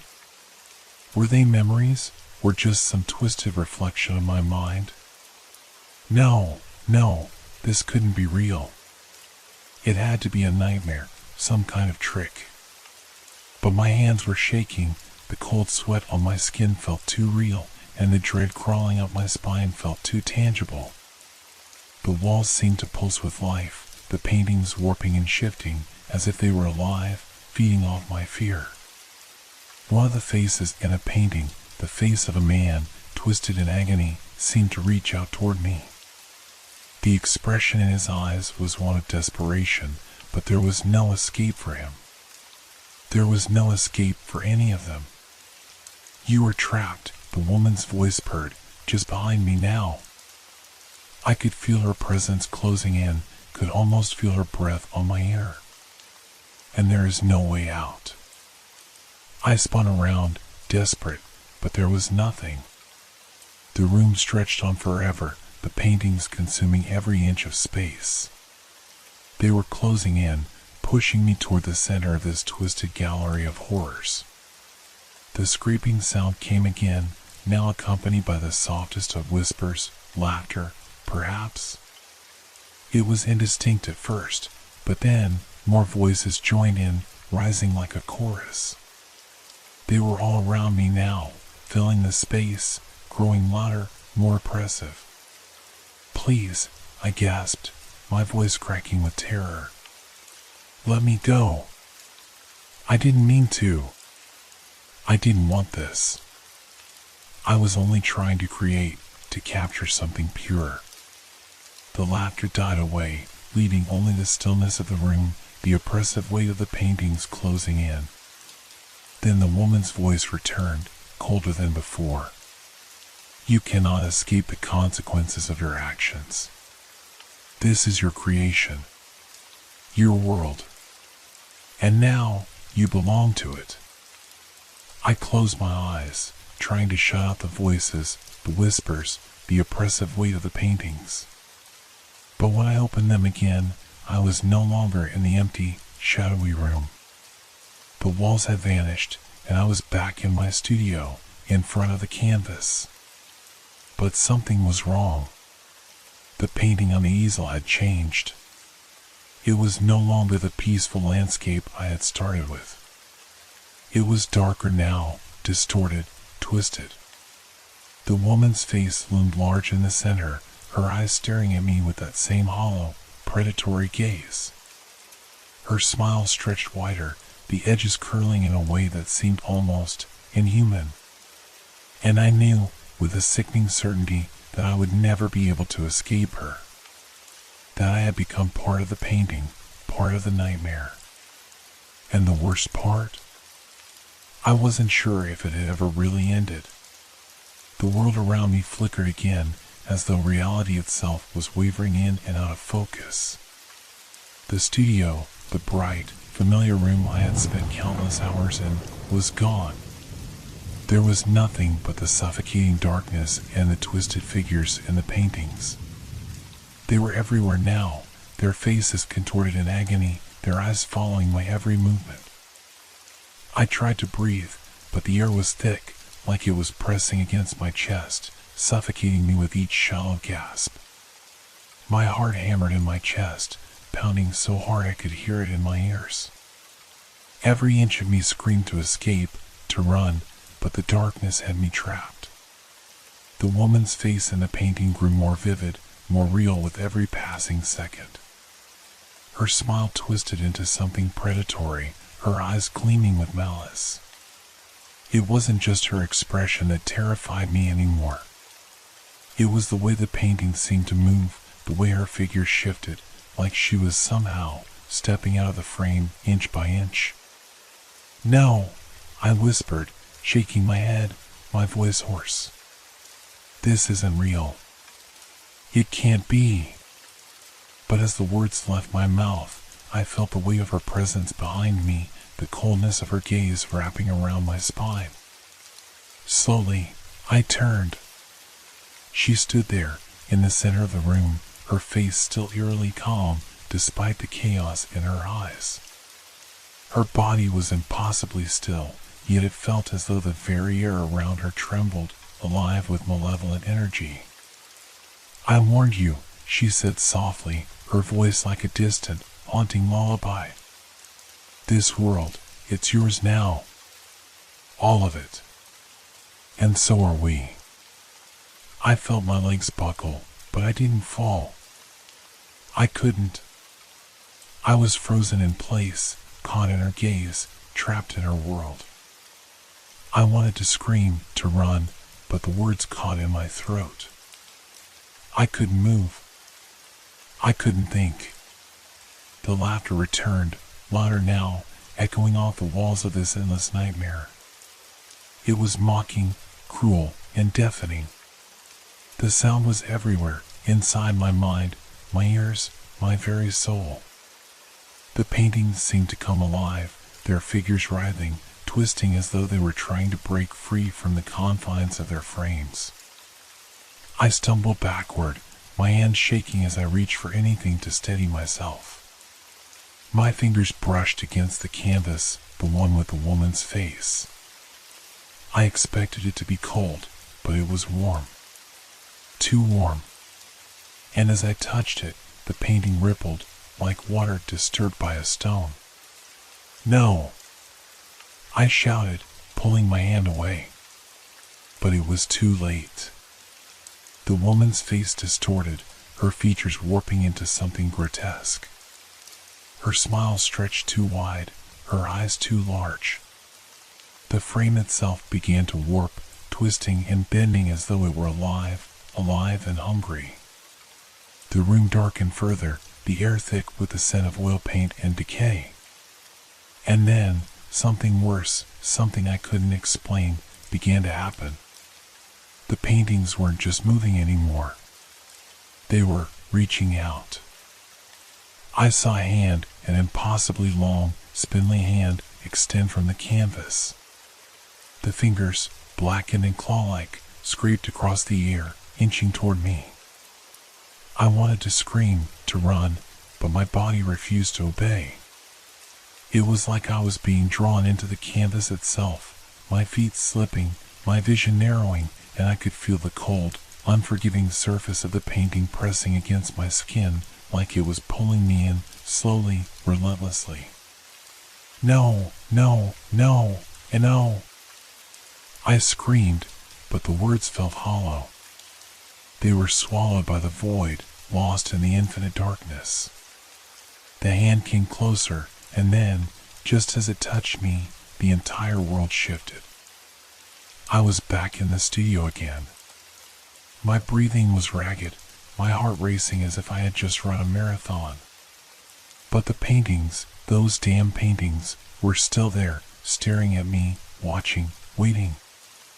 I looked at the canvas with the woman's face, and I saw her again, her twisted smile mocking me from the frame. And this time, she wasn't just a part of the painting. She was with me, here, in the room. She was real. My hand trembled as I reached for the easel, my fingers brushing the canvas. But this time, I wasn't the one holding the brush. The brush seemed to move of its own accord, the strokes appearing on the canvas faster than I could follow. I couldn't control it. It was painting for me. Or maybe it was painting me. I tried to pull away, but the more I fought, the tighter the grip around me became. The room began to twist, the walls closing in, the paintings now stretching out toward me, pulling me in from all sides. The faces in the frames grinned wider, their eyes filling with hunger. "Let me go," I begged, my voice breaking. But the woman, her voice, was everywhere now. It wasn't just a sound. It was a presence. A weight. "You're mine now," she whispered. "And so is everything you create. This is your world. And you are trapped in it." The last thing I saw was her face, inches from mine, her eyes wide with glee. And then everything went dark. When I woke up, I was back in my studio. But the paintings, they were different.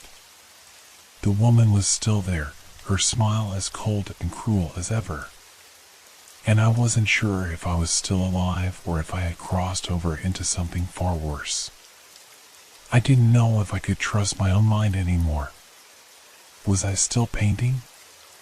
Or had the paintings started painting me? And as I stared at the canvas in front of me, I knew, without a doubt, that this would never end. Not until I became one of them.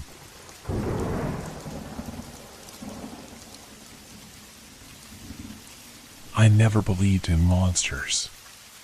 Not really. I'd heard the stories, of course, campfire tales, whispers in the dark.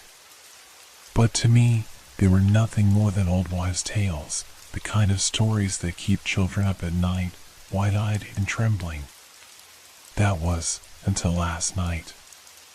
We had decided on the trip, as a group, to escape the chaos of the city. A weekend in the woods, far from the noise and the bustle. It was supposed to be a break, a peaceful time to reconnect with nature, with each other. Just a few of us, me, Ryan, Rachel, Chris, and Clara. We had all been friends for years, and even though I had my reservations, something about the woods always felt unsettling, even in the brightest of days. I agreed. I couldn't back out now. The cabin we rented was small but cozy, tucked away deep in the forest. The air was crisp, the scent of pine filling my lungs with each breath. At first, it felt like paradise. A place where we could get away from everything. No phones, no stress, just the sounds of the forest to keep us company. But as night fell, something started to shift. The warmth of the fire we built inside the cabin was inviting, yet the night outside seemed to stretch longer, colder. I noticed it at first when I went to grab some firewood. The silence. It wasn't natural. It wasn't like the usual quiet of the woods. There were no chirping crickets, no rustling leaves, No distant howl of a wolf. Just an eerie stillness. Did anyone else hear that? I asked when I came back inside, brushing the chill off my arms. Ryan, who was poking at the fire, looked up. What? Hear what? I wasn't sure how to explain it, so I just shrugged it off. It was probably nothing. But as the night went on, that feeling of being watched crept up on me. The others didn't seem to notice. Rachel and Chris were chatting by the fire. Clara was staring blankly out the window, her face pale. But I could feel it. The eyes. The ones that I couldn't see, but knew were there. Every time I turned, every time I looked out the window, the feeling grew stronger. Something was out there, watching. Then came the sounds. At first, I thought it was the wind, or maybe an animal moving through the underbrush. But it was different. It was too rhythmic. Too deliberate. It sounded like footsteps, slow, steady, just beyond the reach of the firelight. I wasn't the only one who noticed now. Rachel stopped talking mid-sentence, her eyes narrowing toward the window. "Did you hear that?" she whispered. Chris stood up abruptly, his face flushed. "It's probably an animal. Let's not freak out." But then, the sound changed. The steps grew closer. Not just one set of footsteps, but more, many more, coming from all directions. I could hear them clearly now, moving through the trees. Slow, methodical, like something was circling us. Clara's hand shot to the door handle, but she didn't open it. She just stood there, trembling. "There's something out there," she whispered, her voice barely audible. "What?" I asked, my heart thudding in my chest. "There's something watching us." I wanted to laugh it off, to tell her it was just the wind, the forest settling in for the night. But I couldn't. Something in her voice told me she wasn't just scared, she was terrified. Suddenly, a loud, bone-chilling scream tore through the night. It wasn't human. It wasn't anything I could describe. It sounded like something dying, something in agony. We all jumped, and for a moment, no one moved. We just stared at each other, frozen. And then, the door began to rattle. I rushed over and bolted it shut, heart pounding in my chest. We had no idea what was out there, but we knew it was something that wasn't supposed to be. We weren't alone anymore. Chris grabbed a flashlight and pointed it out the window. The beam cut through the darkness, but it revealed nothing. Just trees. Nothing but the woods. Yet I knew, deep down, we weren't alone. Whatever was out there was waiting. Watching. "What the hell is going on?" Ryan muttered, his voice shaky. I tried to calm myself. "It's probably just some animals, trying to get in." But even as I said it, I didn't believe it. The footsteps stopped. The silence returned. But it wasn't the same silence. It was heavier now, like the air was thick with something I couldn't see but could feel pressing on me from all sides. Then, I saw it. A shadow, barely visible, moving along the tree line. At first, it looked like nothing more than a trick of the light, a branch swaying in the wind. But then it moved again, faster, closer, and I knew. It wasn't just a shadow. It was something, alive. Something that wasn't supposed to be here. My heart raced. I backed away from the window, my breath catching in my throat. "It's out there. We have to go." But where? We were trapped. The cabin was small, and there was nowhere to hide. That's when I heard the growl. Low, deep, almost primal. We all turned to face the sound. It came from the woods, but it was too close now. Too real. Something massive was out there, moving toward us, stalking us. We need to get out of here. Now, I said, my voice shaking. The others nodded, panic creeping into their eyes. But just as we started to make a move, the door burst open. And there, standing in the doorway, was a creature unlike anything I had ever seen. It was tall, impossibly tall, its eyes gleaming in the dark. Its skin was pale, stretched tight over bones that seemed too big for its frame. The thing had the body of a man, but the face. It wasn't human. Not even close. I froze, unable to move. My body locked in terror. It took a step forward, and that was when the real nightmare began. I couldn't breathe. I couldn't think. The creature stood in the doorway, its gaze fixed on us with a predatory hunger that made my skin crawl. It didn't blink, didn't move, just stood there, like a shadow made flesh.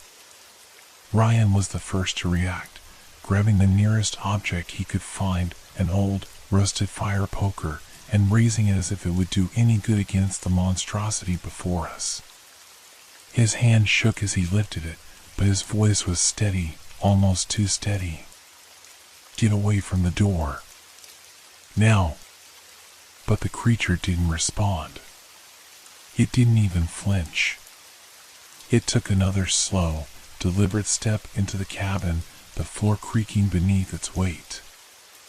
Each movement was unnaturally smooth, like it was gliding, not walking. It was taller than any man should be, towering over us in a way that made the cabin feel small, suffocating.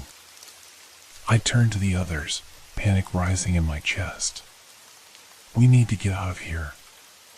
We need to, I started, but the words died in my throat when I saw that Rachel had backed into a corner, her eyes wide with terror. Her face was pale, almost as if she had seen a ghost. Move, I urged, trying to break through the paralysis that had gripped her. But she didn't move. None of us moved. The creature had frozen us in place. Another growl rumbled from deep within its chest, a low, guttural sound that seemed to vibrate through the air. My heart skipped a beat. There was no mistaking it now. We weren't just dealing with something monstrous. This thing was hungry, and we were its prey. Suddenly, the air grew colder. The temperature in the room seemed to drop in an instant, and I could see my breath misting in front of me. The creature's presence distorted the very atmosphere, warping the space around it. I felt the walls of the cabin pressing in, as if the building itself was trying to keep us in, to trap us with whatever this thing was. I couldn't think. I couldn't act. My body felt like it was made of stone. Then, Claire's voice cut through the haze of fear. We have to run, she said, her voice shaking. We can't stay here. The words broke the spell. It was as if something clicked in my brain, and I knew what we had to do. We had to run. But where? There was nowhere to go. Chris moved first. He lunged for the back door, his hand outstretched toward the handle. But before he could reach it, the creature moved faster than anything that size should be able to. It struck him with a force that knocked the breath out of me. 1 second, he was reaching for the door, and the next, he was on the floor, gasping for air. The creature had slammed into him, pinning him down with one massive hand. I couldn't look. I couldn't bear to see what was happening to him. Chris. Rachel screamed, her voice breaking. The creature's head snapped toward her, its eyes glowing with a malevolent intelligence. It tilted its head slightly, as if considering her. Then, with a horrifyingly slow movement, it released Chris. He scrambled to his feet, but he was already too weak, too disoriented. "Go! Go!" Ryan shouted, pulling me toward the door.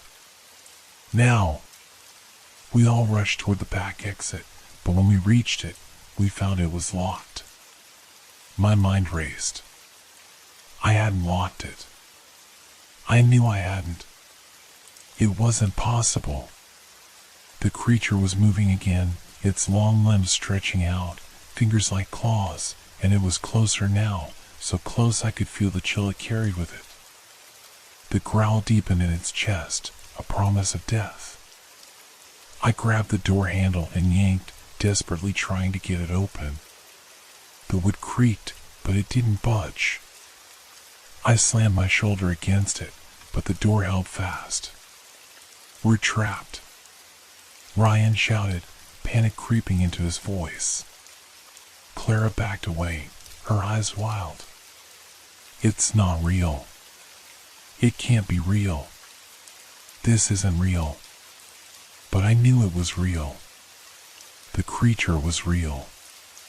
It wasn't a hallucination or a nightmare. It was here. It was hunting us. And then, just as I thought I couldn't take it anymore, just as the terror threatened to swallow me whole, the creature's growl shifted. It stopped. There was a long, terrible silence. And then, in a voice that wasn't quite a voice, more like a whisper carried on the wind, I heard it say, "Run." The air around us seemed to thicken with the weight of its command, a pressure that made my chest tight, my breath shallow. I didn't need to be told twice. I turned, grabbed Rachel's arm, and yanked her toward the window. The glass was old, brittle, and with one quick motion, I shattered it, sending shards spraying across the room. I climbed through the window first, barely pausing before I hit the ground outside, the chill of the night air biting at my skin. "Move!" I screamed at the others. But only Ryan was close enough to follow. He jumped through the window after me, barely avoiding a jagged piece of glass. Rachel and Clara hesitated, both of them looking back toward the cabin. Toward the creature. "Come on!" I shouted again, pulling them both by their arms. "We have to run." But as we turned to flee into the woods, I heard something that made my blood run cold. A sound like cracking bone, followed by a low, twisted laugh. And the thing in the cabin whispered again, "You can't run." The hunt had just begun. The forest swallowed us whole. We sprinted through the underbrush, branches scraping our skin, the cold air biting our lungs. Every breath felt like a struggle, as if the very forest was conspiring to keep us from escaping. I could hear the others behind me, their footsteps erratic, but I didn't dare look back. We had to keep moving. We had to outrun it. But I could feel it. The creature was still there, somewhere in the dark. Watching us. Waiting. "Keep going." Ryan barked, his voice strained, as though he too could feel the presence behind us. "Don't stop." We pushed forward, my heart pounding in my chest, my legs burning from the effort. The trees around us blurred, their silhouettes twisted by the shadows that seemed to stretch and shift. I could hear the wind howling now, louder, almost like a warning. And then, a snap. A branch breaking. The unmistakable sound of something, or someone, moving too quickly through the forest. I froze, my blood running cold. My heart hammered in my chest. The sound was too close. I turned to look at the others, panic rising in my throat. Ryan was still ahead, pulling Clara and Rachel along, but their faces were pale, their eyes wide with terror. They had heard it too. They were all as scared as I was. Another crack. This time, much closer. Run! I screamed, my voice hoarse. We darted deeper into the woods, the darkness closing in around us. Every shadow seemed to flicker with movement, every rustle of leaves a potential threat. My thoughts raced as my mind searched for an escape, some way out of this nightmare. But it was everywhere. The air felt heavier now, thick with a cold that seeped into my bones. The scent of wet earth and decay hung in the air, suffocating. We weren't alone. It was closing in, and no matter how fast we ran, no matter how far we went, it would always be right behind us. And then I heard it. A low growl, soft but unmistakable, from the shadows behind me. "Shit," I muttered, barely able to get the word out. My voice cracked with fear. I risked a glance over my shoulder. Nothing. Just the darkness, the twisted trees, and the endless expanse of forest stretching out in every direction. But I knew it was there, lurking just out of sight, waiting for the moment to strike. Why is it doing this? Clara's voice trembled from behind me. She sounded almost lost. What does it want? I don't know, I gasped. But we have to keep going. But even as I said the words, I knew they weren't enough. We couldn't outrun it forever. Suddenly, the forest seemed to twist and bend around us, like the trees were moving, like the very ground beneath our feet was shifting. I stumbled, my foot catching on something hidden beneath the leaves. I fell hard, the impact knocking the wind out of me. "Ryan!" I called, panic swelling in my chest. "Help!" I pushed myself up, trying to regain my footing, but when I looked up, Ryan was gone. A scream tore through the air. It wasn't human. The sound was gut-wrenching, unnatural. It echoed through the trees, and for a moment, everything seemed to stand still. My blood froze in my veins. "Ryan!" I screamed again, but there was no answer. I couldn't stand still. I couldn't let it have him. I turned to the others, my eyes wide with panic. "We have to find him. Now!" Rachel and Clara stood frozen, their faces pale and filled with terror. They were afraid to move, afraid to make a sound. "We don't have time for this." I shouted at them, my voice cracking. "He's out there, and we can't leave him behind." Without another word, I turned and pushed through the underbrush, ignoring the branches that clawed at my face. My mind was a mess, thoughts tumbling over each other. I had to find Ryan. I had to make sure we all survived. And then I heard it again. That growl. Closer now, much closer. I spun around, heart in my throat. It wasn't just one creature. There were more. Dozens of them, moving through the darkness, their eyes glowing like embers in the night. I could hear their breathing, low and heavy, like something not quite human. We were surrounded. Panic surged through me, but I forced myself to stay calm. I had to think. I had to do something. "Clara, Rachel, get behind me," I hissed, reaching for a large branch that had fallen across the path. It was thick and sturdy, and it would at least give us something to defend ourselves with. They didn't need to be told twice. They scrambled to stay close, their eyes darting nervously in every direction. I gripped the branch tight, my knuckles white. The growling was louder now. Closer. It was only a matter of time before they attacked. I could feel it in my gut. "Where's Ryan?" Rachel asked, her voice barely above a whisper. "Where did he go?" "I don't know," I said, my voice strained. but we have to survive. We can't think about that right now. Then, in the distance, I saw a flicker of movement. A figure stumbling through the trees. Ryan? I whispered, relief flooding me, but it was short-lived. The figure was moving too unnaturally, too jerky. It wasn't Ryan. It was something else, something that looked like him, but wrong. The creature was mimicking him, copying his movements. I had no time to react. A blur of motion, and then something lunged at me from the shadows. I barely had time to raise the branch before it collided with me, knocking me off balance. The force sent me crashing to the ground, my vision spinning. I didn't know how much longer I could keep this up. I didn't know how much longer any of us could survive. And then, in the darkness, I heard it. A laugh. Cold, cruel, and filled with hunger.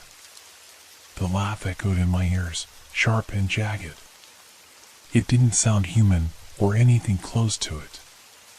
It was a sound that made my skin crawl, sending a ripple of icy dread down my spine. I scrambled to my feet, panic threatening to swallow me whole. My hands shook as I gripped the branch, the only weapon I had left. The growling grew louder, and the shadows shifted around me like a living thing, closing in from every angle. Get back! I shouted, my voice rough, almost unrecognizable. I wasn't sure who I was warning. Clara and Rachel were frozen in fear behind me, their eyes wide with terror, but the growling, that terrible, low growl, was getting closer, circling us. I could feel its presence, like a dark weight pressing against my chest. I swung the branch wildly in front of me, trying to ward off whatever was out there in the dark, but it was useless. I couldn't see it. It was too fast. Too smart. There was a rustle, and then a flash of movement, a silhouette darting through the trees. Something huge, something too fast, was stalking us, and it knew exactly where we were. Move! I screamed, shoving Rachel toward the narrow gap between two large boulders nearby. Go! Go! But neither of them moved. They just stood there, as if paralyzed by the fear, their wide eyes locked onto the dark shape that loomed just beyond the trees. My heart pounded in my chest. If we didn't move now, we wouldn't get out of here alive. Clara! Rachel! I yelled, grabbing Clara's arm and pulling her toward the gap. She stumbled, but I didn't let go. There was no time for hesitation. The air was thick with the stench of decay now, rotting leaves, damp earth, and something else, something metallic. It made my stomach churn. And then, above it all, I heard the snapping of branches, followed by a guttural, hungry snarl. The creature was closer. Much closer. Come on, I urged, tugging at Clara. Finally, she broke free from the trance and started running, following me through the narrow space. Rachel hesitated, but when she saw the shadows move again, she ran too. We didn't stop. We couldn't stop. But no matter how fast we ran, the creature's presence lingered, like a weight on our shoulders. I didn't know where I was going. I didn't care. All I wanted was to survive. To escape.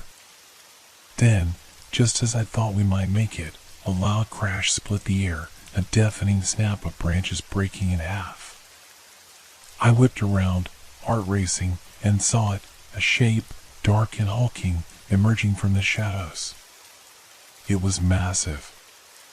Its body was twisted and wrong, with limbs that bent at unnatural angles. Its face was a horror of jagged teeth and pale, milky eyes that glowed in the moonlight, fixed on us with a predatory hunger. Before I could react, it moved. Fast. so fast. I barely had time to raise the branch before it lunged at me, knocking me to the ground. My breath was stolen from me, the impact stunning me for a moment. I gasped for air, the smell of blood and rot filling my nostrils.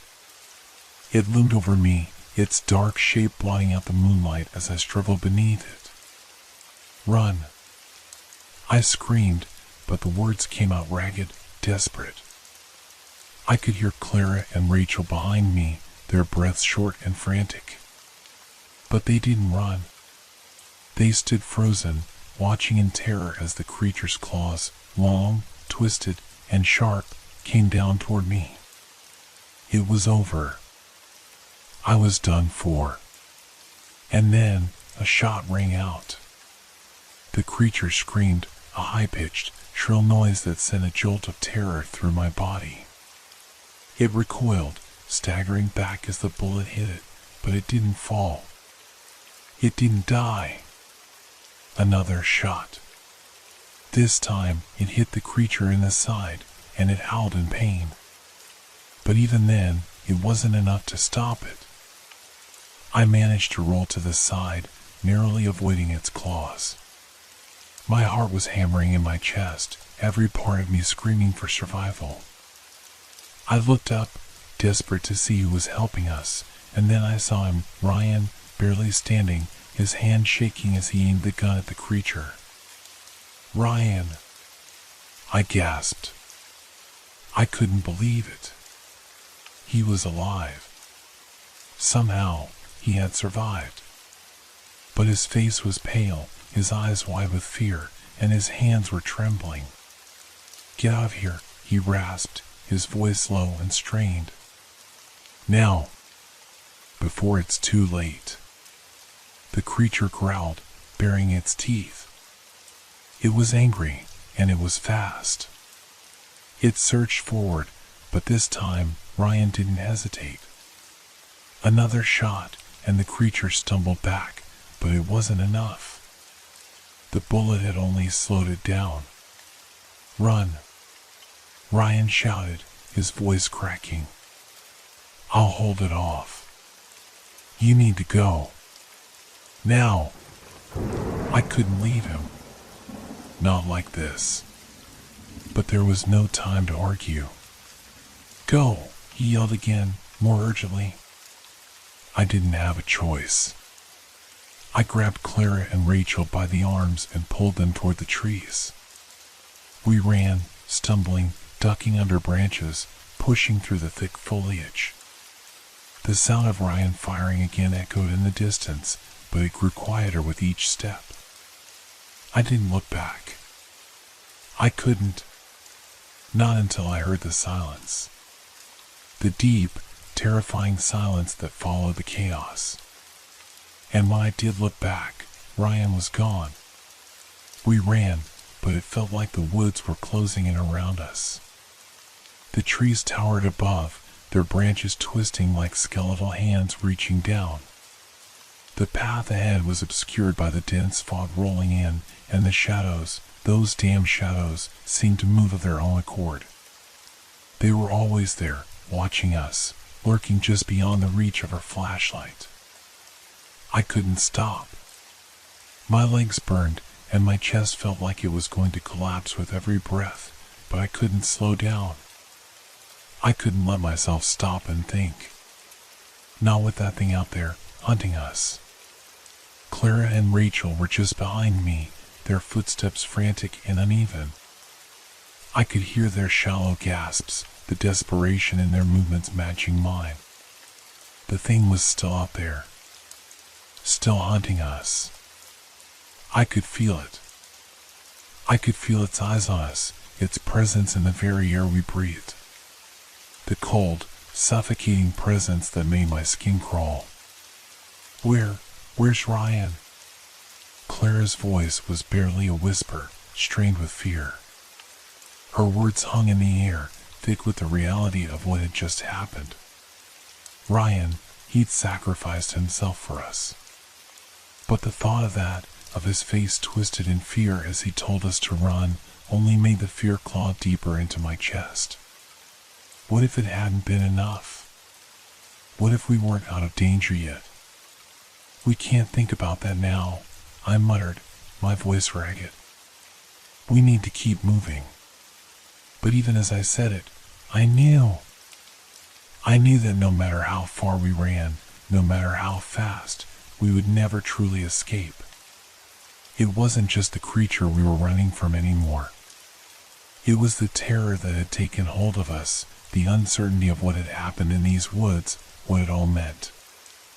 The flashlight flickered, the beam of light sputtering and dying in my hand. I froze. No. No, no, no. Not now, I muttered, shaking it, but the light remained dead.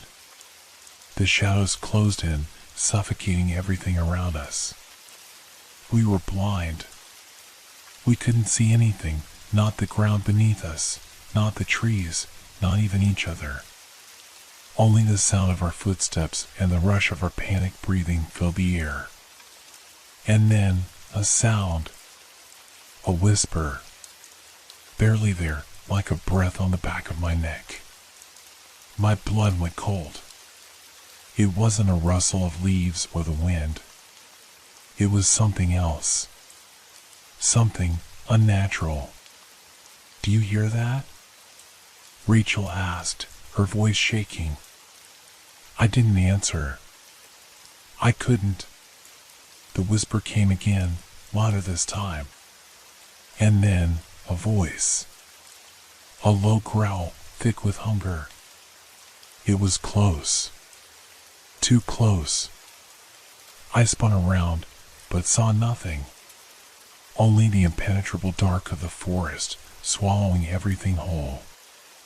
The growl came again, but this time it wasn't alone. It was joined by something else. A screech. I pitched in desperate. It sounded like a dying animal, but the more I listened, the more it sounded wrong. So wrong. Move. Move now. I shouted, turning to pull Clara and Rachel along, but they were frozen. Their eyes were wide, scanning the dark, looking for anything, any sign that they weren't just hearing things. We need to run. I screamed again, pulling at their arms. But Rachel was already moving, her face pale and wild with fear. Clara hesitated for a second, but then she followed, both of them stumbling along beside me, the sound of their footsteps mingling with mine in the pitch black. We couldn't see. We couldn't hear. And that was why I felt it. Something cold, something heavy against my back. I didn't know what it was at first. It was like the air itself had thickened, pressing in from all sides. But then I felt it again.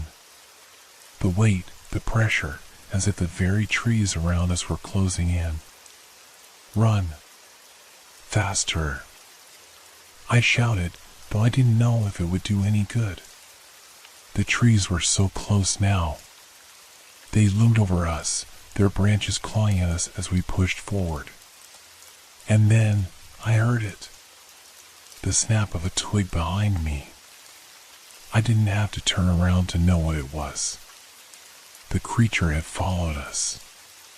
It was behind us now, and it was getting closer. I didn't know what to do. The only thing I could think of was to keep running, to keep pushing through the undergrowth, hoping that somehow, against all odds, we might find a way out. But the woods were endless. The darkness seemed to stretch on forever. And then, the scream. It wasn't Rachel's. It wasn't Clara's. It was mine. Because as I ran, I felt something wrap around my ankle, pulling me down. My foot twisted as I fell, the ground rushing up to meet me with brutal force. I screamed again, but this time the sound was cut short. The last thing I saw before the darkness overtook me was the shape, huge and terrifying, looming above me. And then, nothing. The forest fell silent.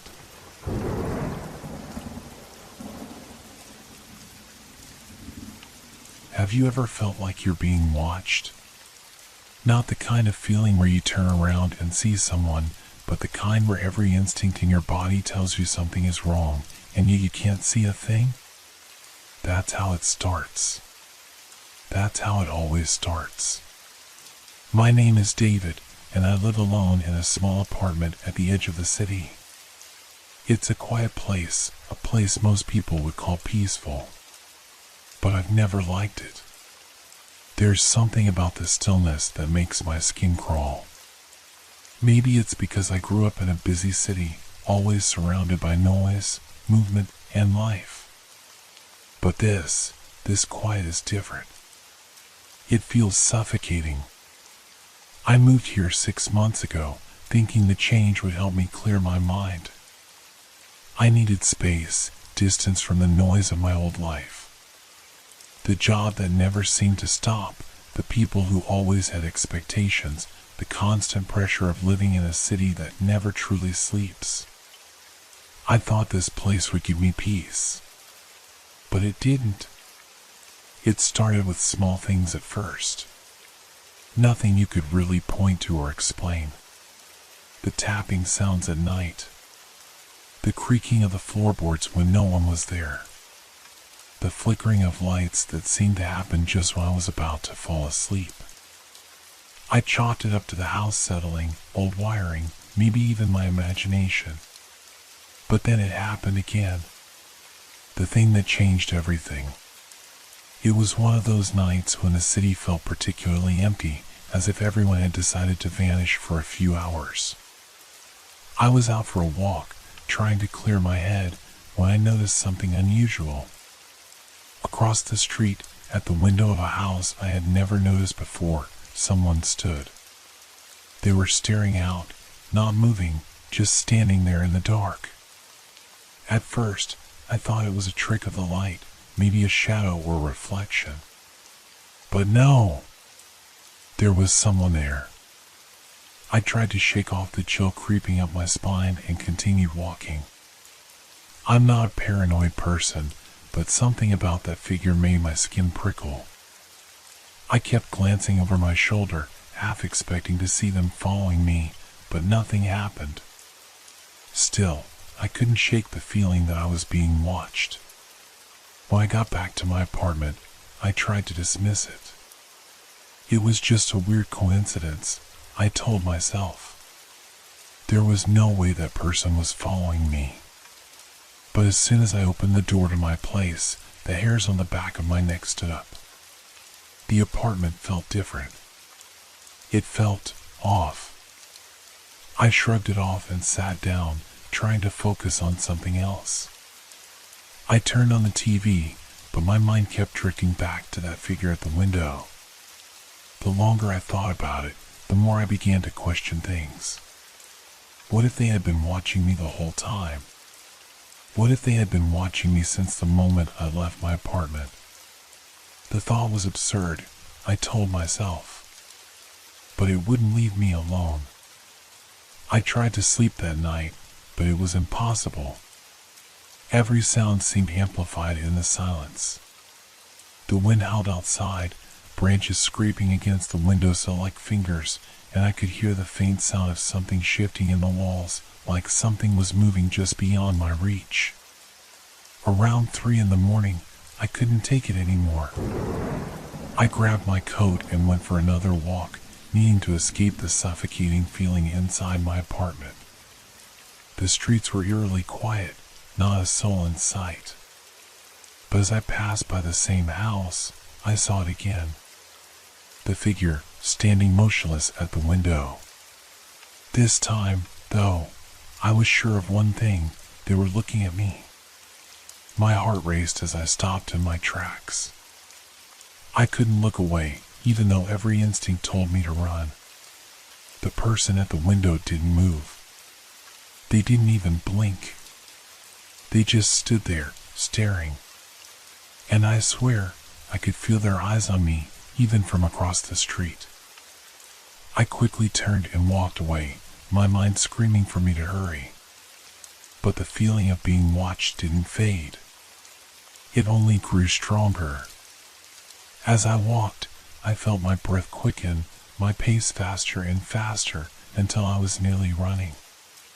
When I finally got back to my apartment, I didn't even bother to check if the lights were on. I just locked the door, bolted the windows, and sat in the middle of the living room. The room felt colder than before, even though the heat was on. I tried to tell myself it was just a fear, that I was overreacting. But that's when I heard it. A knock. Soft, almost imperceptible, but it was there. I froze.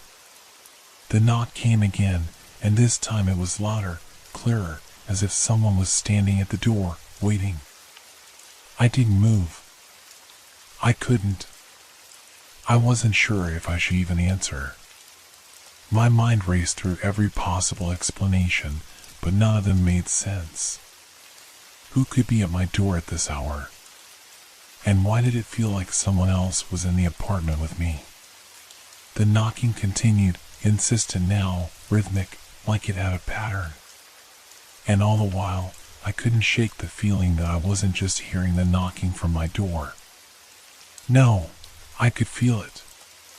The figure, that presence, was it outside? Or was it in my own home, watching me from the shadows? I held my breath, straining to hear the next sound. The knocking stopped. Just like that. It wasn't even gradual, as if the person on the other side had suddenly decided they were done. A sudden silence fell over the apartment, thick and suffocating, wrapping around me like a shroud. But the unease didn't leave, it only deepened. My heart pounded in my chest, louder now than the silence itself. I couldn't move. I couldn't breathe. I couldn't even think. All I could hear was the ringing in my ears, the oppressive weight of the silence pressing against my skull. Then, another sound. Not from the door this time, but from somewhere else. Somewhere deeper in the apartment. A soft shuffle, like footsteps, faint but distinct. I froze, holding my breath. Was it my imagination? Was I hearing things? But no! The sound came again. Closer this time. I could almost feel the presence behind me, moving slowly, deliberately. I didn't dare turn around. I had to leave. I had to get out of there, but I couldn't bring myself to move. My legs were like lead, and my mind was a whirlwind of confusion. Every logical thought screamed at me to run, but my body refused to obey. The silence had a grip on me, paralyzing me, forcing me to stay still. The footsteps stopped. I tried to look around the room, but it felt like I was being watched from every corner, as if the very walls were closing in on me. A chill ran down my spine. I knew something was wrong, but I couldn't see it. I couldn't understand it. I finally managed to stand, my legs shaking beneath me, and stumbled toward the window. I had to see what was outside. Maybe that would make sense of everything. Maybe seeing the world outside would break the madness that had gripped me inside. I pushed the curtain aside, heart racing, expecting the street to be empty, as it had been every other time I looked out. But when I peered into the night, I saw something that made my breath catch in my throat. Across the street, at the same house, the figure. This time, I didn't just see them standing there. This time, I saw movement. The silhouette shifted, stepping closer to the window. Slowly, deliberately. The light from the street lamp barely illuminated the shape, casting long, distorted shadows across the walls of the room. But there was no mistaking it. The person was watching me. I backed away from the window, my legs buckling beneath me, and I collapsed onto the floor. My mind screamed at me to do something, anything. I had to get out. But I couldn't leave. I couldn't move. The silence that had filled the room seemed to shift. The air grew heavier, as if it were filled with 1,000 unspoken words. I felt the presence more than I saw it now, pressing against me, filling the space, filling the apartment with an invisible weight. And then, a voice. A whisper. So soft, so faint, that I almost thought I imagined it. David. I didn't respond. I couldn't respond. My throat was tight, my mouth dry. I couldn't even blink. David, the voice whispered again, closer this time.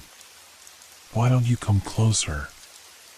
It was coming from behind me, somewhere just out of my reach, but still, I couldn't move.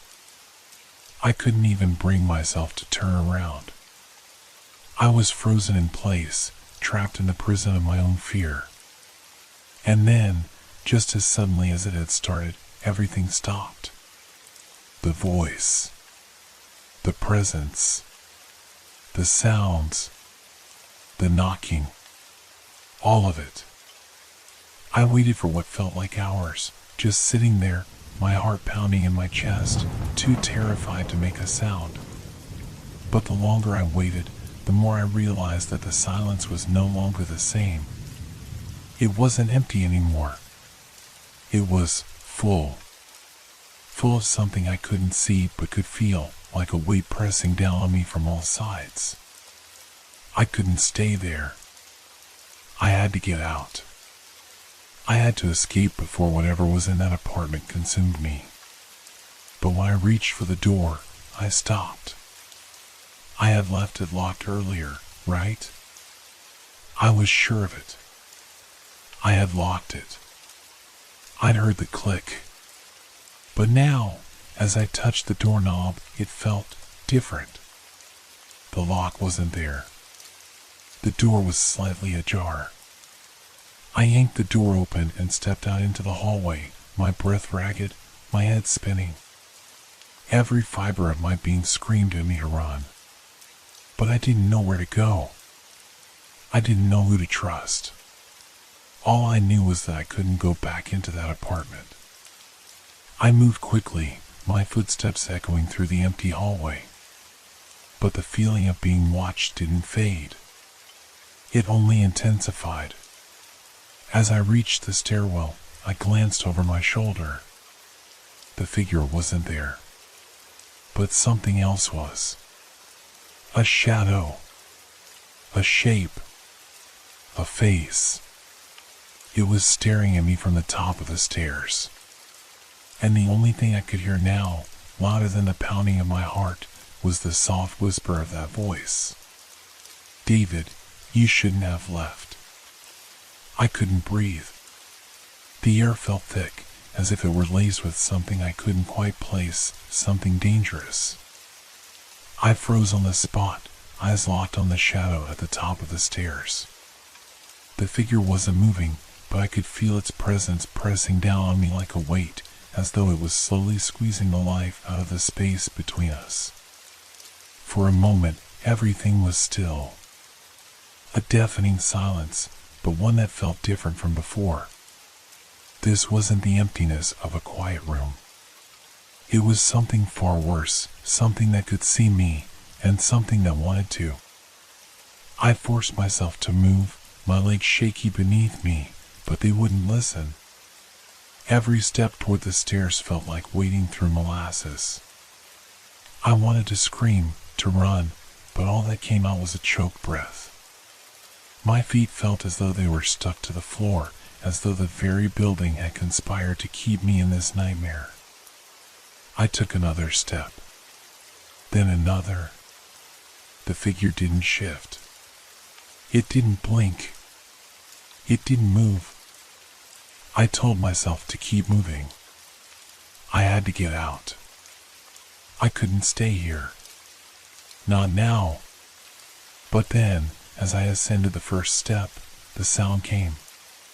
A scraping, like nails on a chalkboard, but deeper, darker. It wasn't coming from the figure, it was coming from somewhere behind it, from the shadows themselves, shifting and contorting. A shadow moved. Not the figure. Something else. A second presence, growing in size, as though it was born from the dark itself. I stumbled back, nearly tripping over my own feet. I couldn't look away. I couldn't stop myself from moving toward it either. Every instinct in me screamed at me to flee, but my body wasn't obeying. The whispers were louder now, insistent. They didn't sound like words, not entirely, but they were coming from everywhere at once. David. I wanted to shut my ears, to block it out, but I couldn't. The voice wrapped around my skull like fingers tightening on a neck, a pressure that grew with each second, suffocating me. I turned and ran. I didn't know where I was going, just that I had to move. I needed space. I needed air.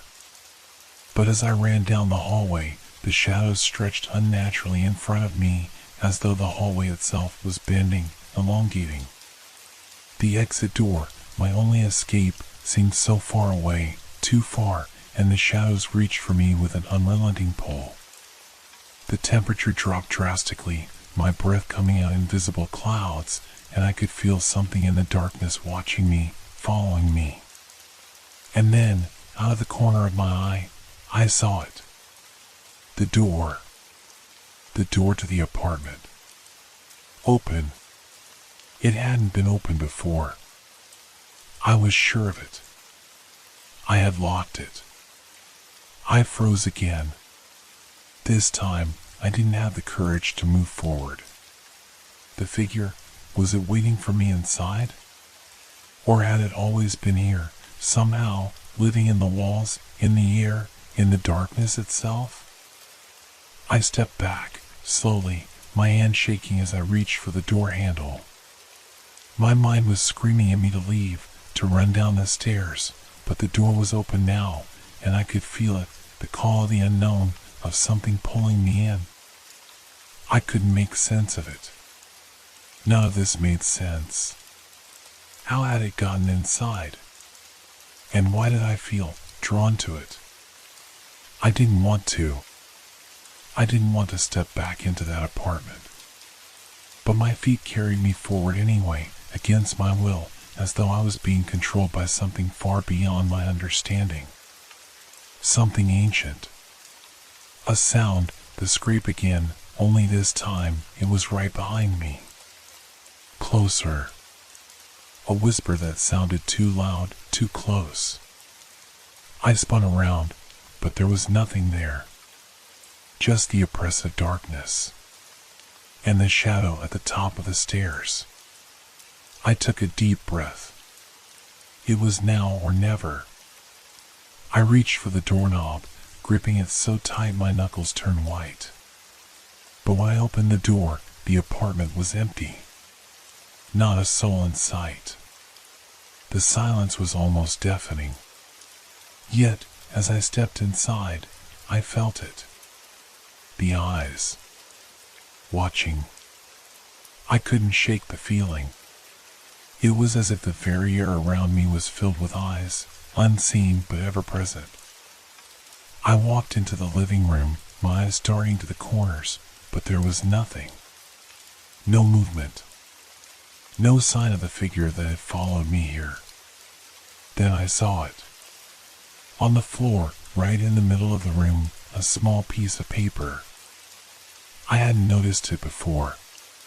The dark ink on the paper was fresh, still wet in places.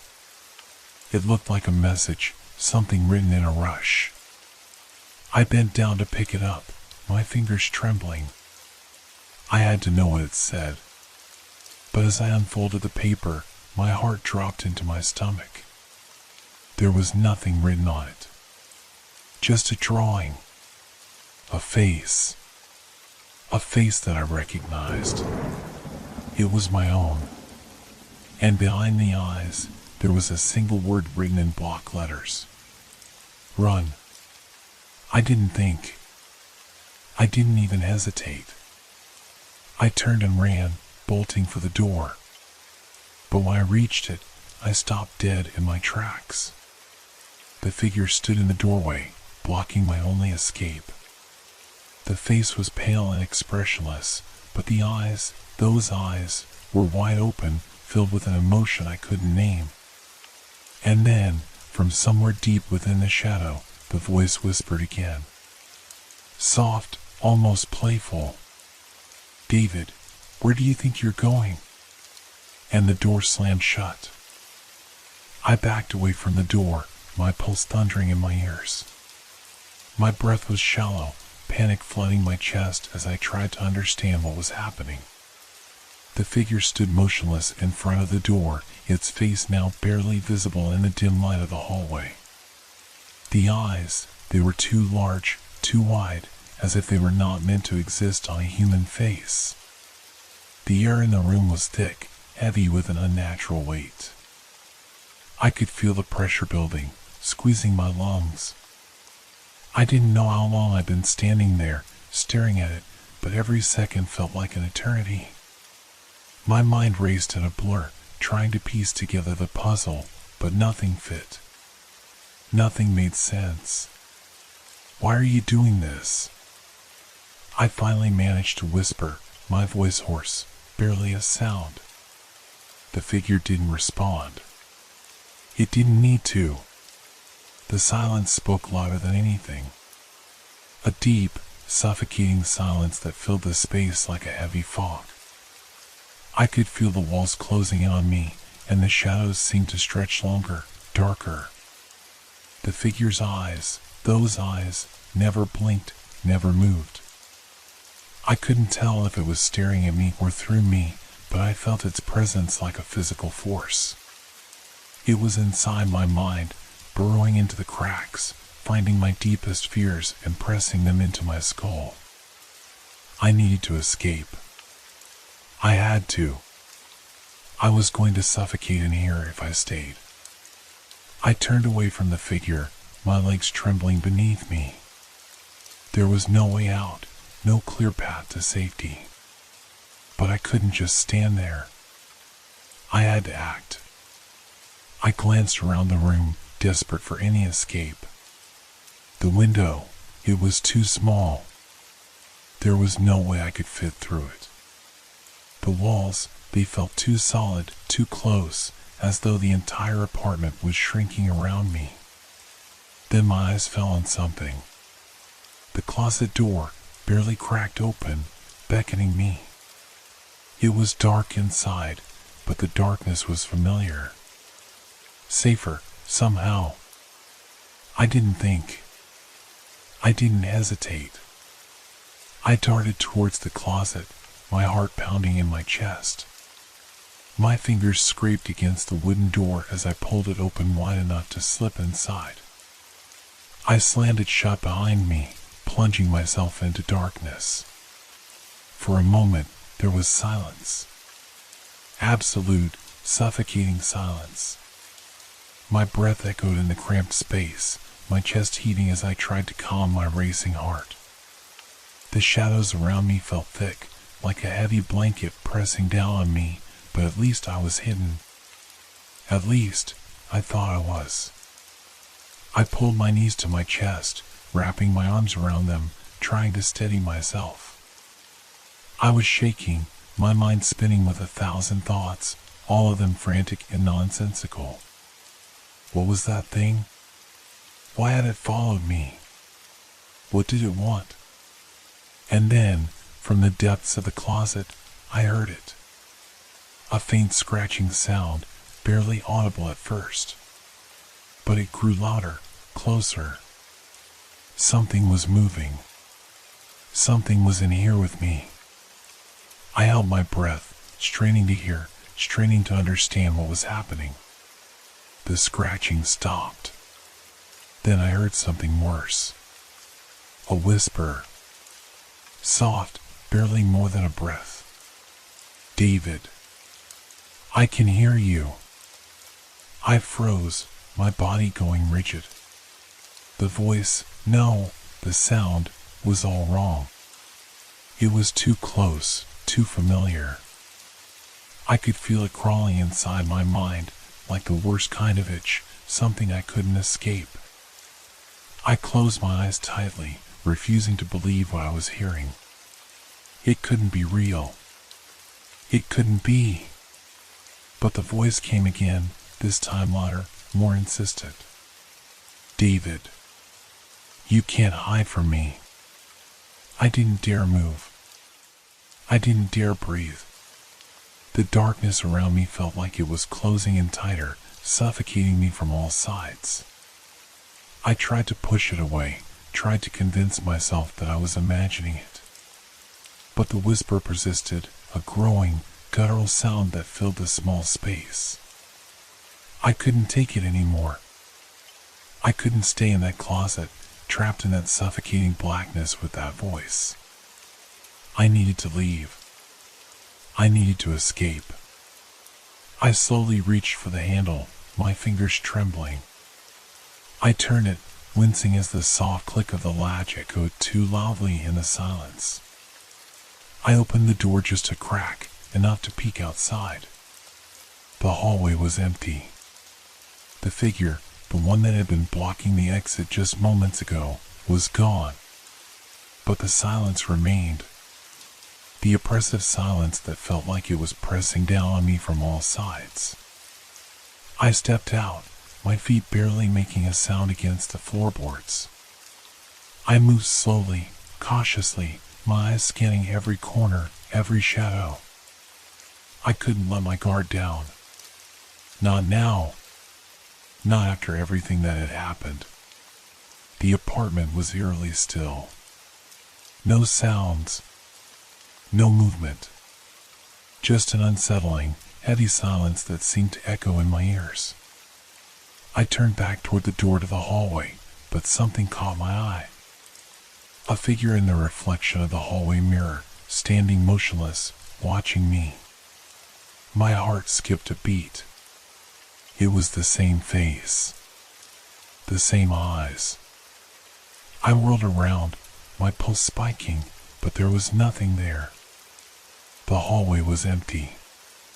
But the mirror, it wasn't empty. The figure was still there. Watching. Waiting. And then it spoke, the voice not coming from the mirror, but from somewhere behind me. David, I told you. You can't escape.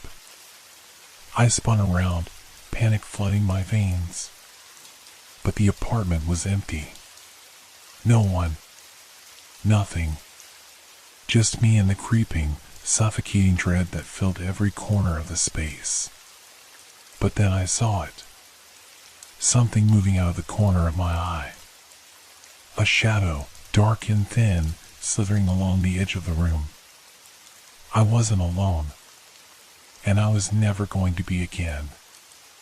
I took a step back, my body numb with terror. The shadow moved, or rather, it slithered, in a way that didn't make sense.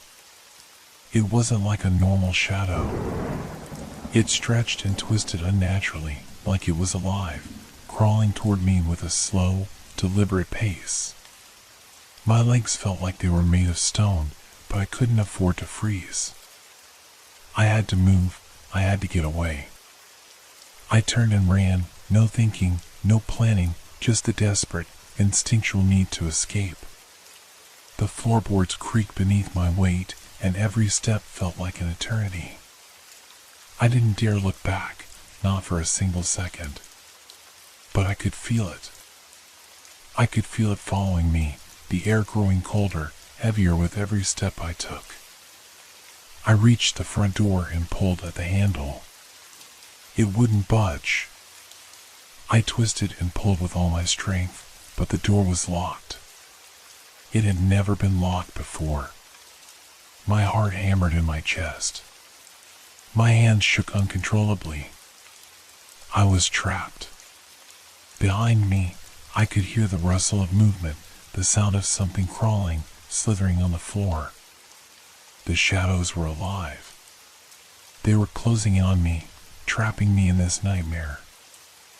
I slammed my shoulder against the door, trying to force it open. But it didn't move. The only thing I could hear now was the scraping sound, closer, louder, like fingernails dragging across glass. It's coming. It's here. I turned, finally allowing myself to look, to face the thing that had been following me. But the shadows, they were everywhere. They weren't just crawling along the floor. They were creeping up the walls, spreading across the ceiling, covering the entire room. I was surrounded. My breath came in short, sharp gasps. My mind raced. There had to be a way out. There had to be something. And then, just when I thought I couldn't take it anymore, I saw it. A faint light coming from the kitchen, a tiny sliver of hope. It was enough to make me move, enough to make my legs work again. I darted toward the kitchen, my heart pounding so loudly it drowned out everything else. The light. It was coming from the window. The window that led to the fire escape. I made it to the window in seconds. My hands fumbled with the lock, trying desperately to unfasten it. The light grew brighter, clearer. I'm going to get out of here. I have to. But then, from the darkness behind me, I heard it again. That whisper. Soft, insidious.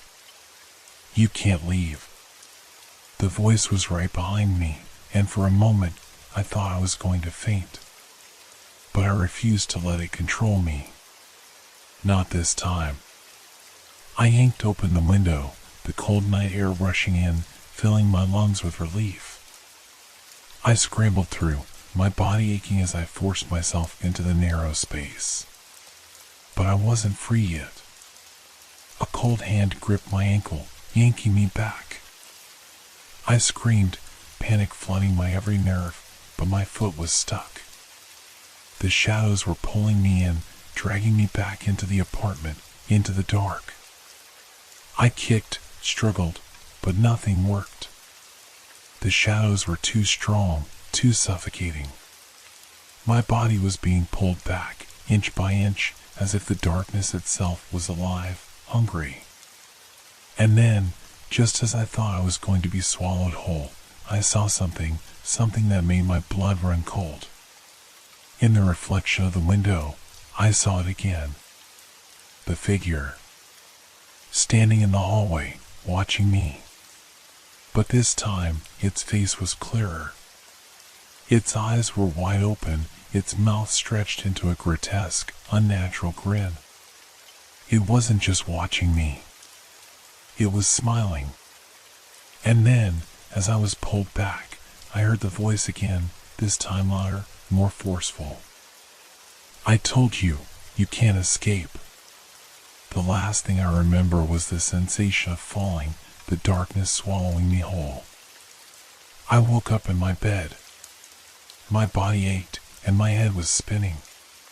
The sunlight filtered in through the window, warm and comforting. Everything felt normal. Too normal. But then I saw it. The corner of my bedroom, where the shadows seemed to linger longer than they should have. The chill in the air that wasn't there before. And that faint whisper, so soft it was almost imperceptible. I told you, you can't escape. I turned, my heart leaping into my throat. The reflection in the mirror was wrong. It was darker, distorted. And in the glass, I saw it, the figure standing behind me, just out of reach. And I realized, in that moment, I had never truly left. The darkness had followed me. It was still here, watching, waiting, and it always would be.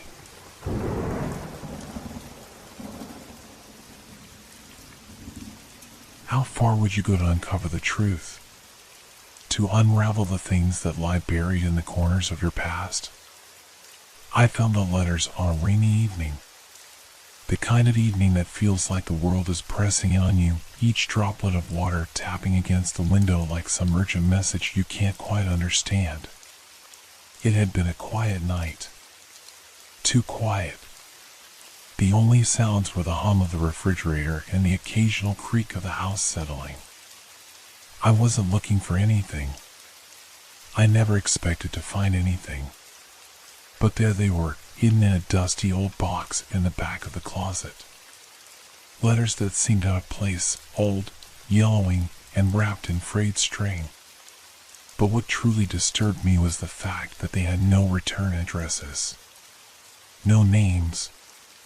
Only my address. I hesitated before opening the first envelope. There was something about them that felt wrong. Not the kind of wrong you can explain, but the kind that fills you with a sense of dread you can't shake. The handwriting was shaky, rushed, as if the person who wrote it had been in a hurry. The ink had smudged in places, as though the writer had been trembling. "Dear, no, that's not right," the first letter read. "You don't know me. You don't remember me, but I remember you. The things you've forgotten, the things you've blocked out. They aren't gone, you know. They never leave." My heart skipped a beat as I read the words. Something about it felt too intimate, too personal, and my stomach twisted into a knot. The letter was dated many years ago, long before I was old enough to have written anything like it. But the strangest part? It mentioned things I had never told anyone. Events that, if you asked me now, I wouldn't even remember, not clearly at least. My mind raced. What was going on? How did this person know about things I had repressed, things I had buried so deep, I didn't even realize I had forgotten them? I couldn't stop myself. I opened the second letter. "I know what you've seen, even if you can't remember. You think you're safe now, but you're not. It's always been there, waiting. The house, the things you felt as a child. You think they were just dreams, but they were real. You saw it, and you still don't know the truth." The hairs on the back of my neck stood up. My hands were shaking as I held the letter. I wasn't sure why I was so terrified. I'd always thought my childhood had been normal, maybe not perfect, but no more strange than anyone else's. I'd blocked out the bad memories, just like most people do. But reading these letters, it was like a door was opening, one I didn't want to walk through. The third letter was the one that broke me. It was the longest of all, the words more cryptic, more desperate. "You don't remember what happened that night, do you? You've pushed it all away. But there's someone watching you. Someone who knows what you did. Someone who knows what you were a part of. And they'd come back for you." The letter went on, detailing more things I couldn't understand, things I couldn't even remember. The more I read, the more disoriented I became. The words seemed to blur together. My head spun. A feeling of suffocating dread filled the room, so thick it was almost tangible. I dropped the letter, my breath shallow. The silence in the room became unbearable, like something was pressing against my chest. The smell of dust and old paper filled the air, but there was something else. Something unfamiliar, like a foul stench that hadn't been there before. I stood up, my legs unsteady.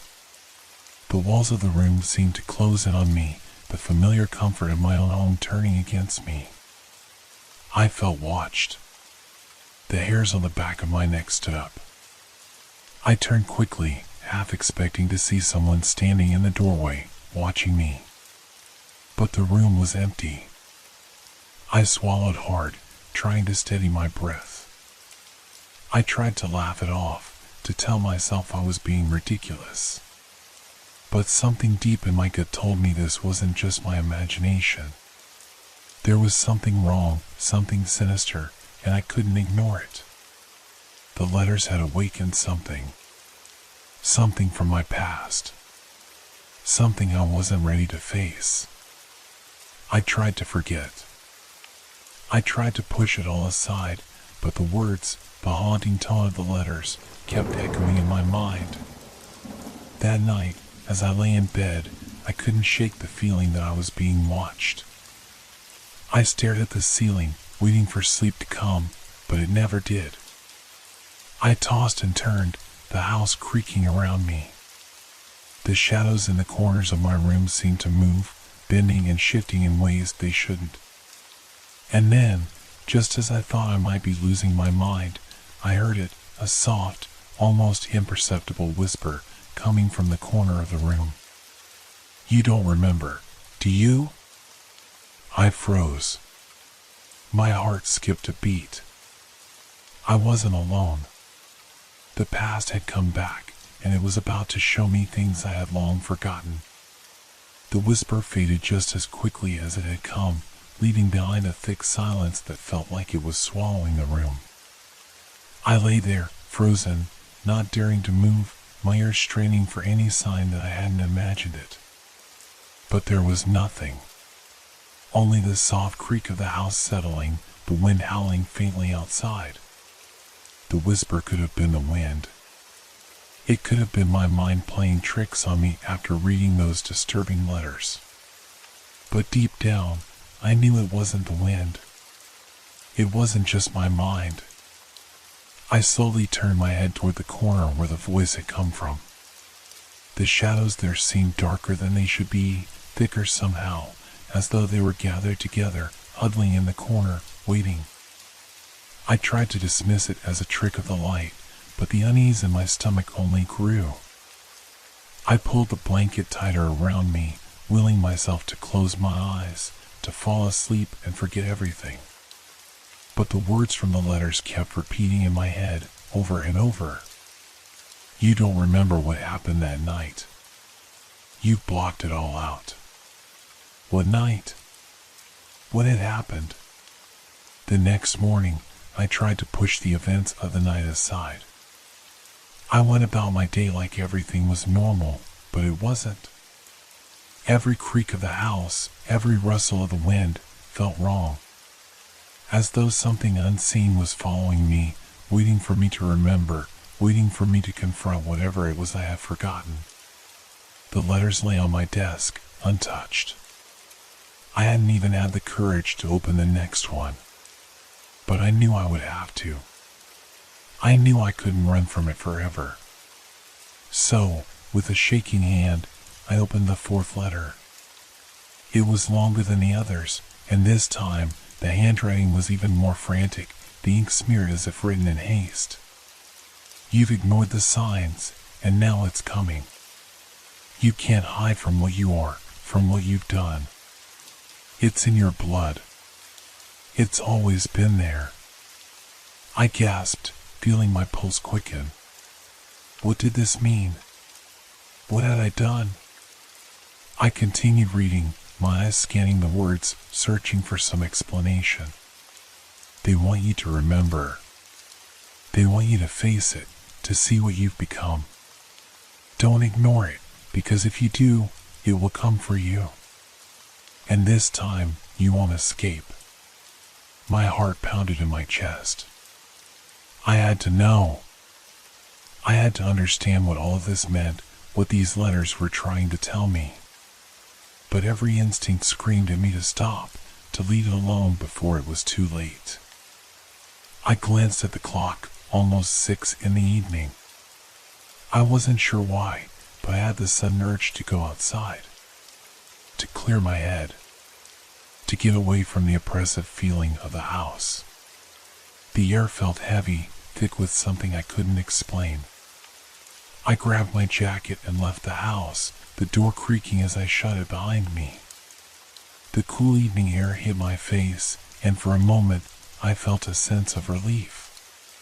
The street was empty, as it usually was at this time.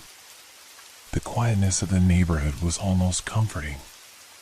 But as I walked, I couldn't shake the feeling that I wasn't alone. I turned quickly, my eyes scanning the empty street behind me. Nothing. Yet, as I walked further, I couldn't help but feel a growing sense of dread in the pit of my stomach.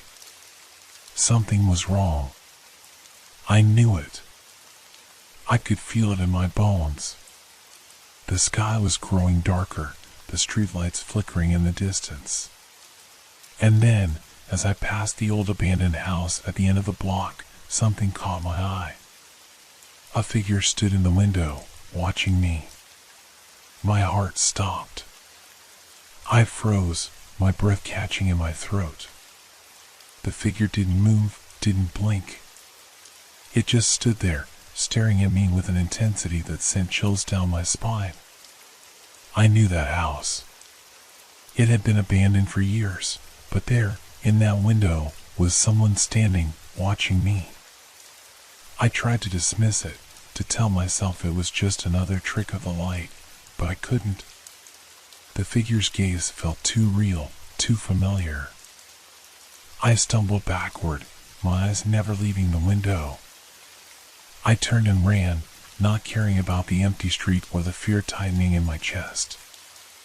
I didn't stop until I reached my house, my heart pounding in my ears. I slammed the door shut behind me, gasping for air. My eyes darted around the room, searching for any sign that I was being followed. But the house was silent. Still. It was only then that I noticed something strange. The letters were gone. The box that had held them was empty. The room that had once been filled with the smell of old paper now felt cold, too cold for comfort.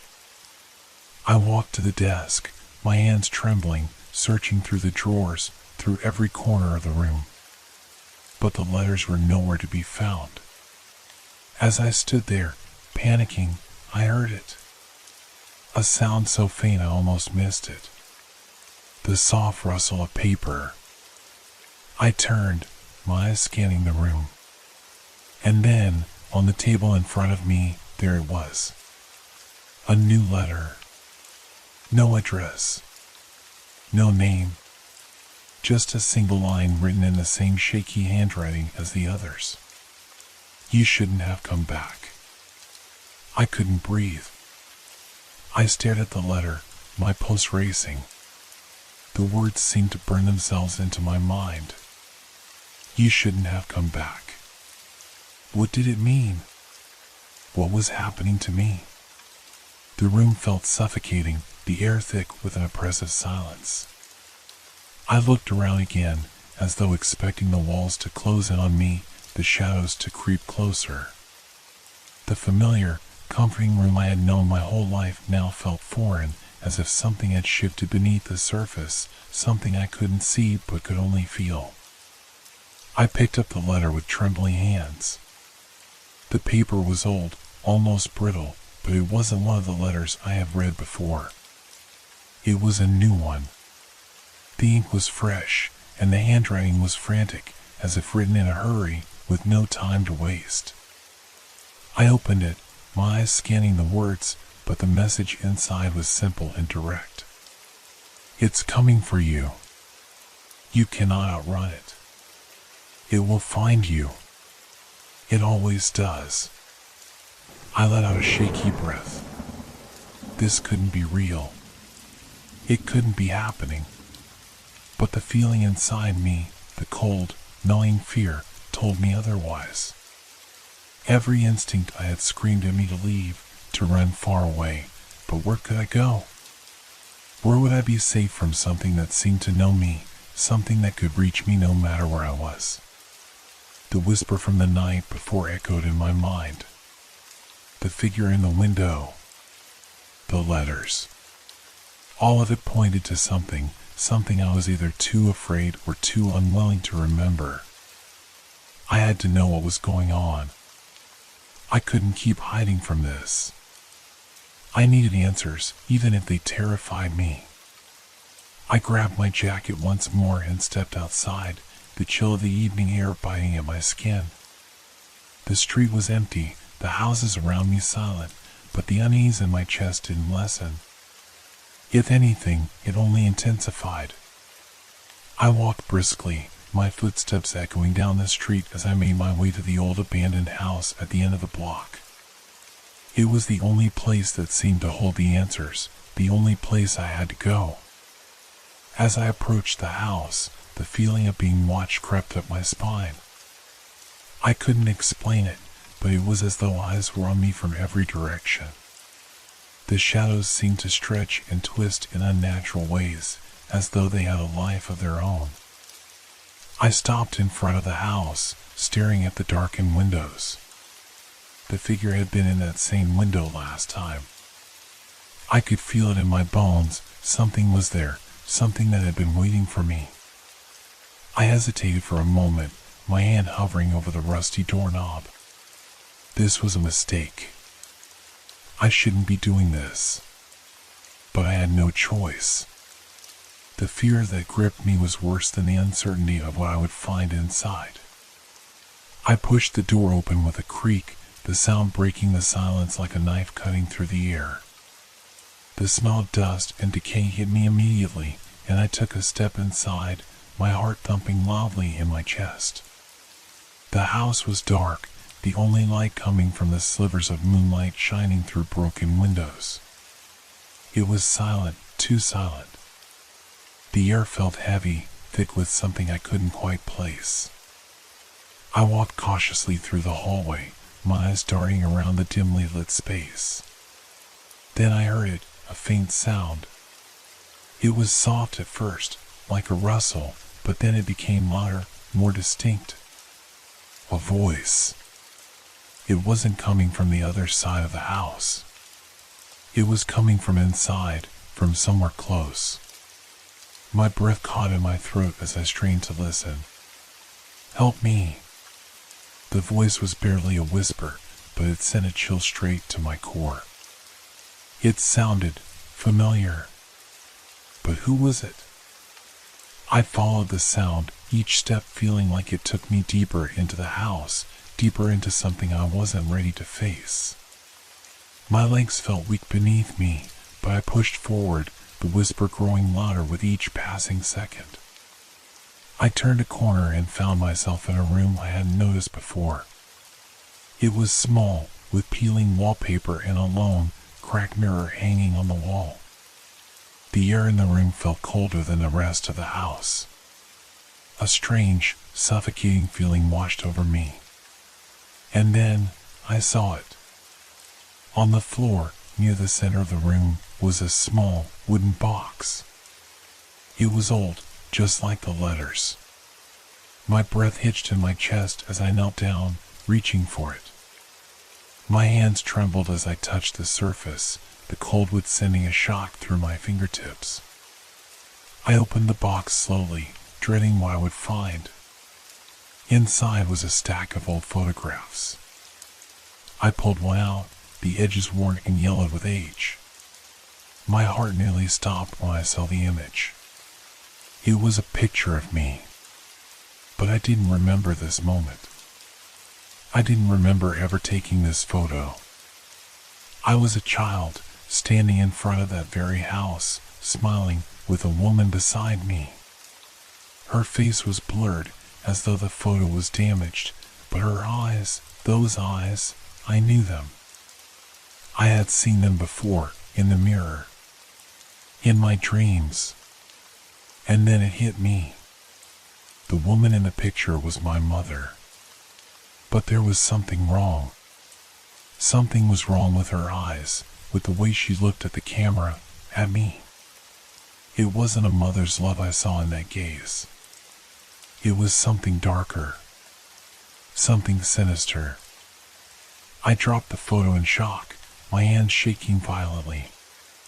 And that's when I heard it again, the voice. But this time, it wasn't a whisper. It was a scream. Run. I didn't need to be told twice. I turned and ran from the room, from the house, not looking back. My heart was pounding in my chest, my feet barely touching the ground as I raced down the street, as far away as I could get from that place. But even as I ran, I couldn't escape the feeling that something was behind me, watching me, waiting. The shadows around me felt closer, the air thicker, and the voice echoed in my mind. It was coming, and no matter how fast I ran, I couldn't outrun it. I couldn't outrun the truth. I couldn't shake the feeling that I was being followed even after I made it back to my house. My heart was still racing as I fumbled with the door, nearly tripping over my own feet as I stumbled inside. The house was just as quiet as it had been before, but I knew better than to trust the silence. The oppressive weight of something lurking in the shadows was still there, pressing down on me, suffocating me.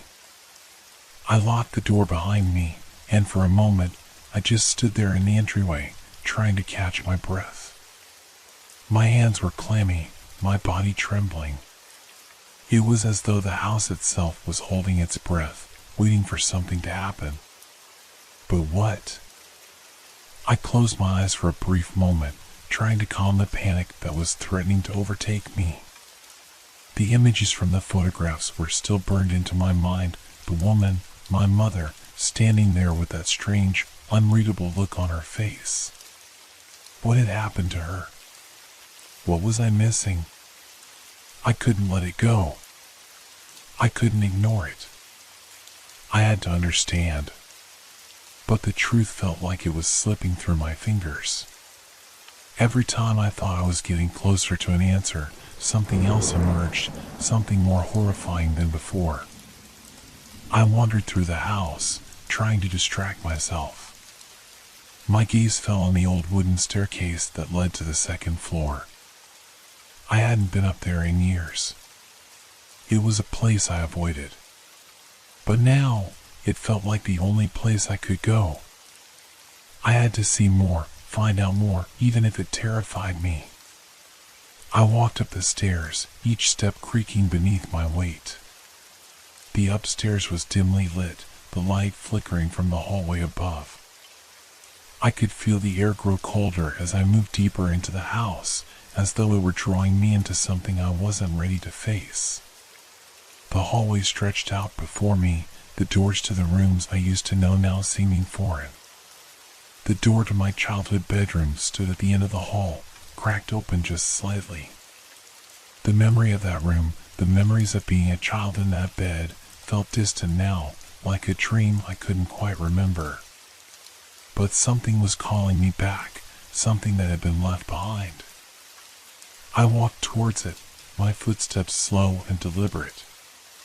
The closer I got, the more I felt the presence, as though someone else was in the house with me, waiting just around the corner, hidden in the shadows. I reached the door, and for a moment, I hesitated. My hand hovered above the handle, and then I pushed the door open. The room was unchanged. The old bed, the shelves lined with toys and books, everything was exactly as I remembered it. But the air inside felt thick, charged with an energy I couldn't explain. There was something wrong with the room, something I couldn't see but could feel deep inside me. I stepped inside, my eyes scanning the room, and then my gaze landed on the old toy chest at the foot of the bed. I hadn't thought about it in years, but the moment I saw it, I knew that it was important. It was closed, but something about it seemed different. The way it sat there, as though it were waiting for me to open it. I walked over and crouched down, my hand shaking as I reached for the latch. The cold wood of the chest felt strange beneath my fingers, as though it had been untouched for years, yet it still carried a certain weight. I lifted the lid slowly, and inside, buried beneath a pile of old stuffed animals and forgotten toys, was another letter. This one was different. It wasn't one of the ones I had found before. This letter was written in a hand I didn't recognize, slightly shaky, but with an urgency that sent a shiver down my spine. I unfolded the paper and began to read. You don't remember, do you? You were just a child. But the things you saw, the things that happened, they left a mark. And now they are coming for you. You will see them again. They never forget. They never leave. And neither do you. I felt a cold wave of dread wash over me. My breath caught in my throat, and my fingers trembled as I reread the words. The letter wasn't just a warning. It was a reminder of something I had forgotten, a piece of my past that I had buried deep inside, something I had been too afraid to confront. I dropped the letter and staggered back, my heart pounding in my chest. The room seemed to grow darker, the shadows stretching and twisting as though they were alive. The feeling of being watched intensified, and I turned to look around, my eyes darting to every corner of the room. The door was still open, but now it felt as though something, or someone, was standing just outside, waiting for me. Suddenly, a loud thud echoed from downstairs, shaking the floor beneath me. I froze, my breath coming in short gasps. The sound was unmistakable. Someone was in the house. I rushed to the door, slamming it shut and bolting it, though I knew deep down that it wouldn't keep anything out. The house was no longer my sanctuary. It was a prison. I backed away from the door, my heart racing as I looked around, trying to make sense of what was happening. I could hear movement downstairs, slow, deliberate steps, as if someone was making their way toward me. There was no escape. I had already opened the door to my past, and now it was coming for me. I heard a voice then. A whisper, soft but clear. It's time. I stumbled back, panic surging through my veins. I tried to tell myself it wasn't real, that it was just my mind playing tricks on me, but deep down, I knew the truth. The past was not finished with me. And it never would be. The house was suffocating now. The walls seemed to close in around me, and the air felt thick, as though it were alive. The whisper from downstairs echoed in my mind, and I could still hear those footsteps creeping closer, deliberate and steady, like they were getting closer with each passing second. I backed away from the door, my body pressing against the wall, heart hammering in my chest.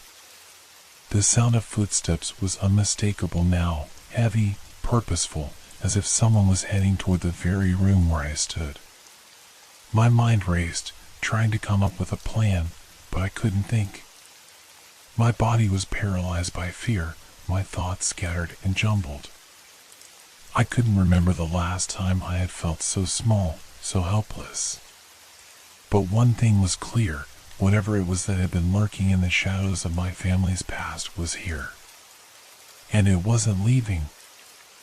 I'd forced myself to move, stepping toward the window and pulling back the curtain, only to find the darkness outside swallowing everything. The street was empty, silent. The houses in the neighborhood stood like cold, indifferent sentinels, their windows dark, their doors closed tight. No one could help me. No one would hear me. I turned back toward the door, and for a moment, I thought I heard it, something scraping along the floor, a low, drawn-out sound that made my skin crawl. It was close now, closer than ever before. I couldn't breathe. The door creaked. It wasn't a loud sound. Just a soft, almost imperceptible sound that sent a jolt of fear straight through me. It was enough to break me from my stupor. I had to move, had to do something. I couldn't just stand there. I ran toward the small closet in the corner of the room, hoping the darkness would shield me, that whatever it was wouldn't find me hiding there. But as I reached for the handle, the footsteps stopped. Absolute silence. I could feel my heart in my throat, my breath shallow, my mind spinning. Had they found me? Was it over? I dared not make a sound, not even a breath. The silence stretched on, thick and suffocating. My fingers trembled as I gripped the closet door, willing myself to stay calm. Then, softly, almost too quietly to hear, there was a knock at the door. 3 sharp raps. I froze. My hand flew to my mouth, stifling the scream that almost escaped. My mind couldn't comprehend what was happening. It didn't make sense. How could someone be at the door? I slowly, carefully, inched toward the door, my body trembling, my heart beating so loudly I was sure it could be heard from the other side. The knocking came again, louder this time. My pulse raced, my mind spinning with possibilities. I pressed my ear against the door, desperate to hear something, anything that could explain what was going on. But there was only silence. Then, without warning, the door creaked open. It wasn't a violent movement, no slamming or banging, but rather a slow, methodical opening, as though whoever was outside knew exactly what they were doing. I pulled back, stumbling toward the bed, but the room was already changing. The air, thick with dread, seemed to swirl, swirling around me, pushing me toward the door. I couldn't fight it. My legs felt like jelly, my vision blurry. And then I saw it. In the doorway, standing just beyond the threshold, was the figure of a woman. At first, I thought it was my mother, but something was wrong. The shape was wrong. Her face was obscured by shadows, her features indistinguishable, but there was an unmistakable aura of coldness about her. The room seemed to grow darker around her, the air thick with an energy I couldn't explain. She didn't speak. She didn't need to. I could feel her presence, though, in every corner of the room. Her silence was deafening, her stillness suffocating. I wanted to scream, to run, but my body refused to move. It felt as though my feet were rooted to the floor, held by some invisible force. I was trapped in this house with something that wasn't supposed to be here. The woman stepped forward, her movements slow, deliberate, like she was savoring each moment, each step she took toward me. I felt my pulse quicken as she crossed the threshold. The door slammed shut behind her, and the room seemed to close in even further, the air growing colder, heavier. And then she spoke. "It's time to remember." Her voice was a low whisper, but it cut through me like a knife. "I had to remember," she said. What was I supposed to remember? What was this nightmare? The room seemed to blur, and memories, faint and fleeting, began to surface in my mind. But they weren't my memories. They were someone else's. The memory of my childhood, but twisted, distorted. Faces I didn't recognize. A family I didn't know. The walls of the room seemed to pulse, breathing with the rhythm of my racing heart. My vision blurred once more, and I felt myself losing control of everything around me. Suddenly, the memories hit me with the force of a tidal wave, crashing over me, drowning me. "You saw it all. You were there." The voice echoed in my mind, and I realized the truth. The thing that had haunted my family all these years, the thing that I had pushed out of my mind, it wasn't a ghost. It wasn't a spirit. It was something much worse. It was me. I had been there all along.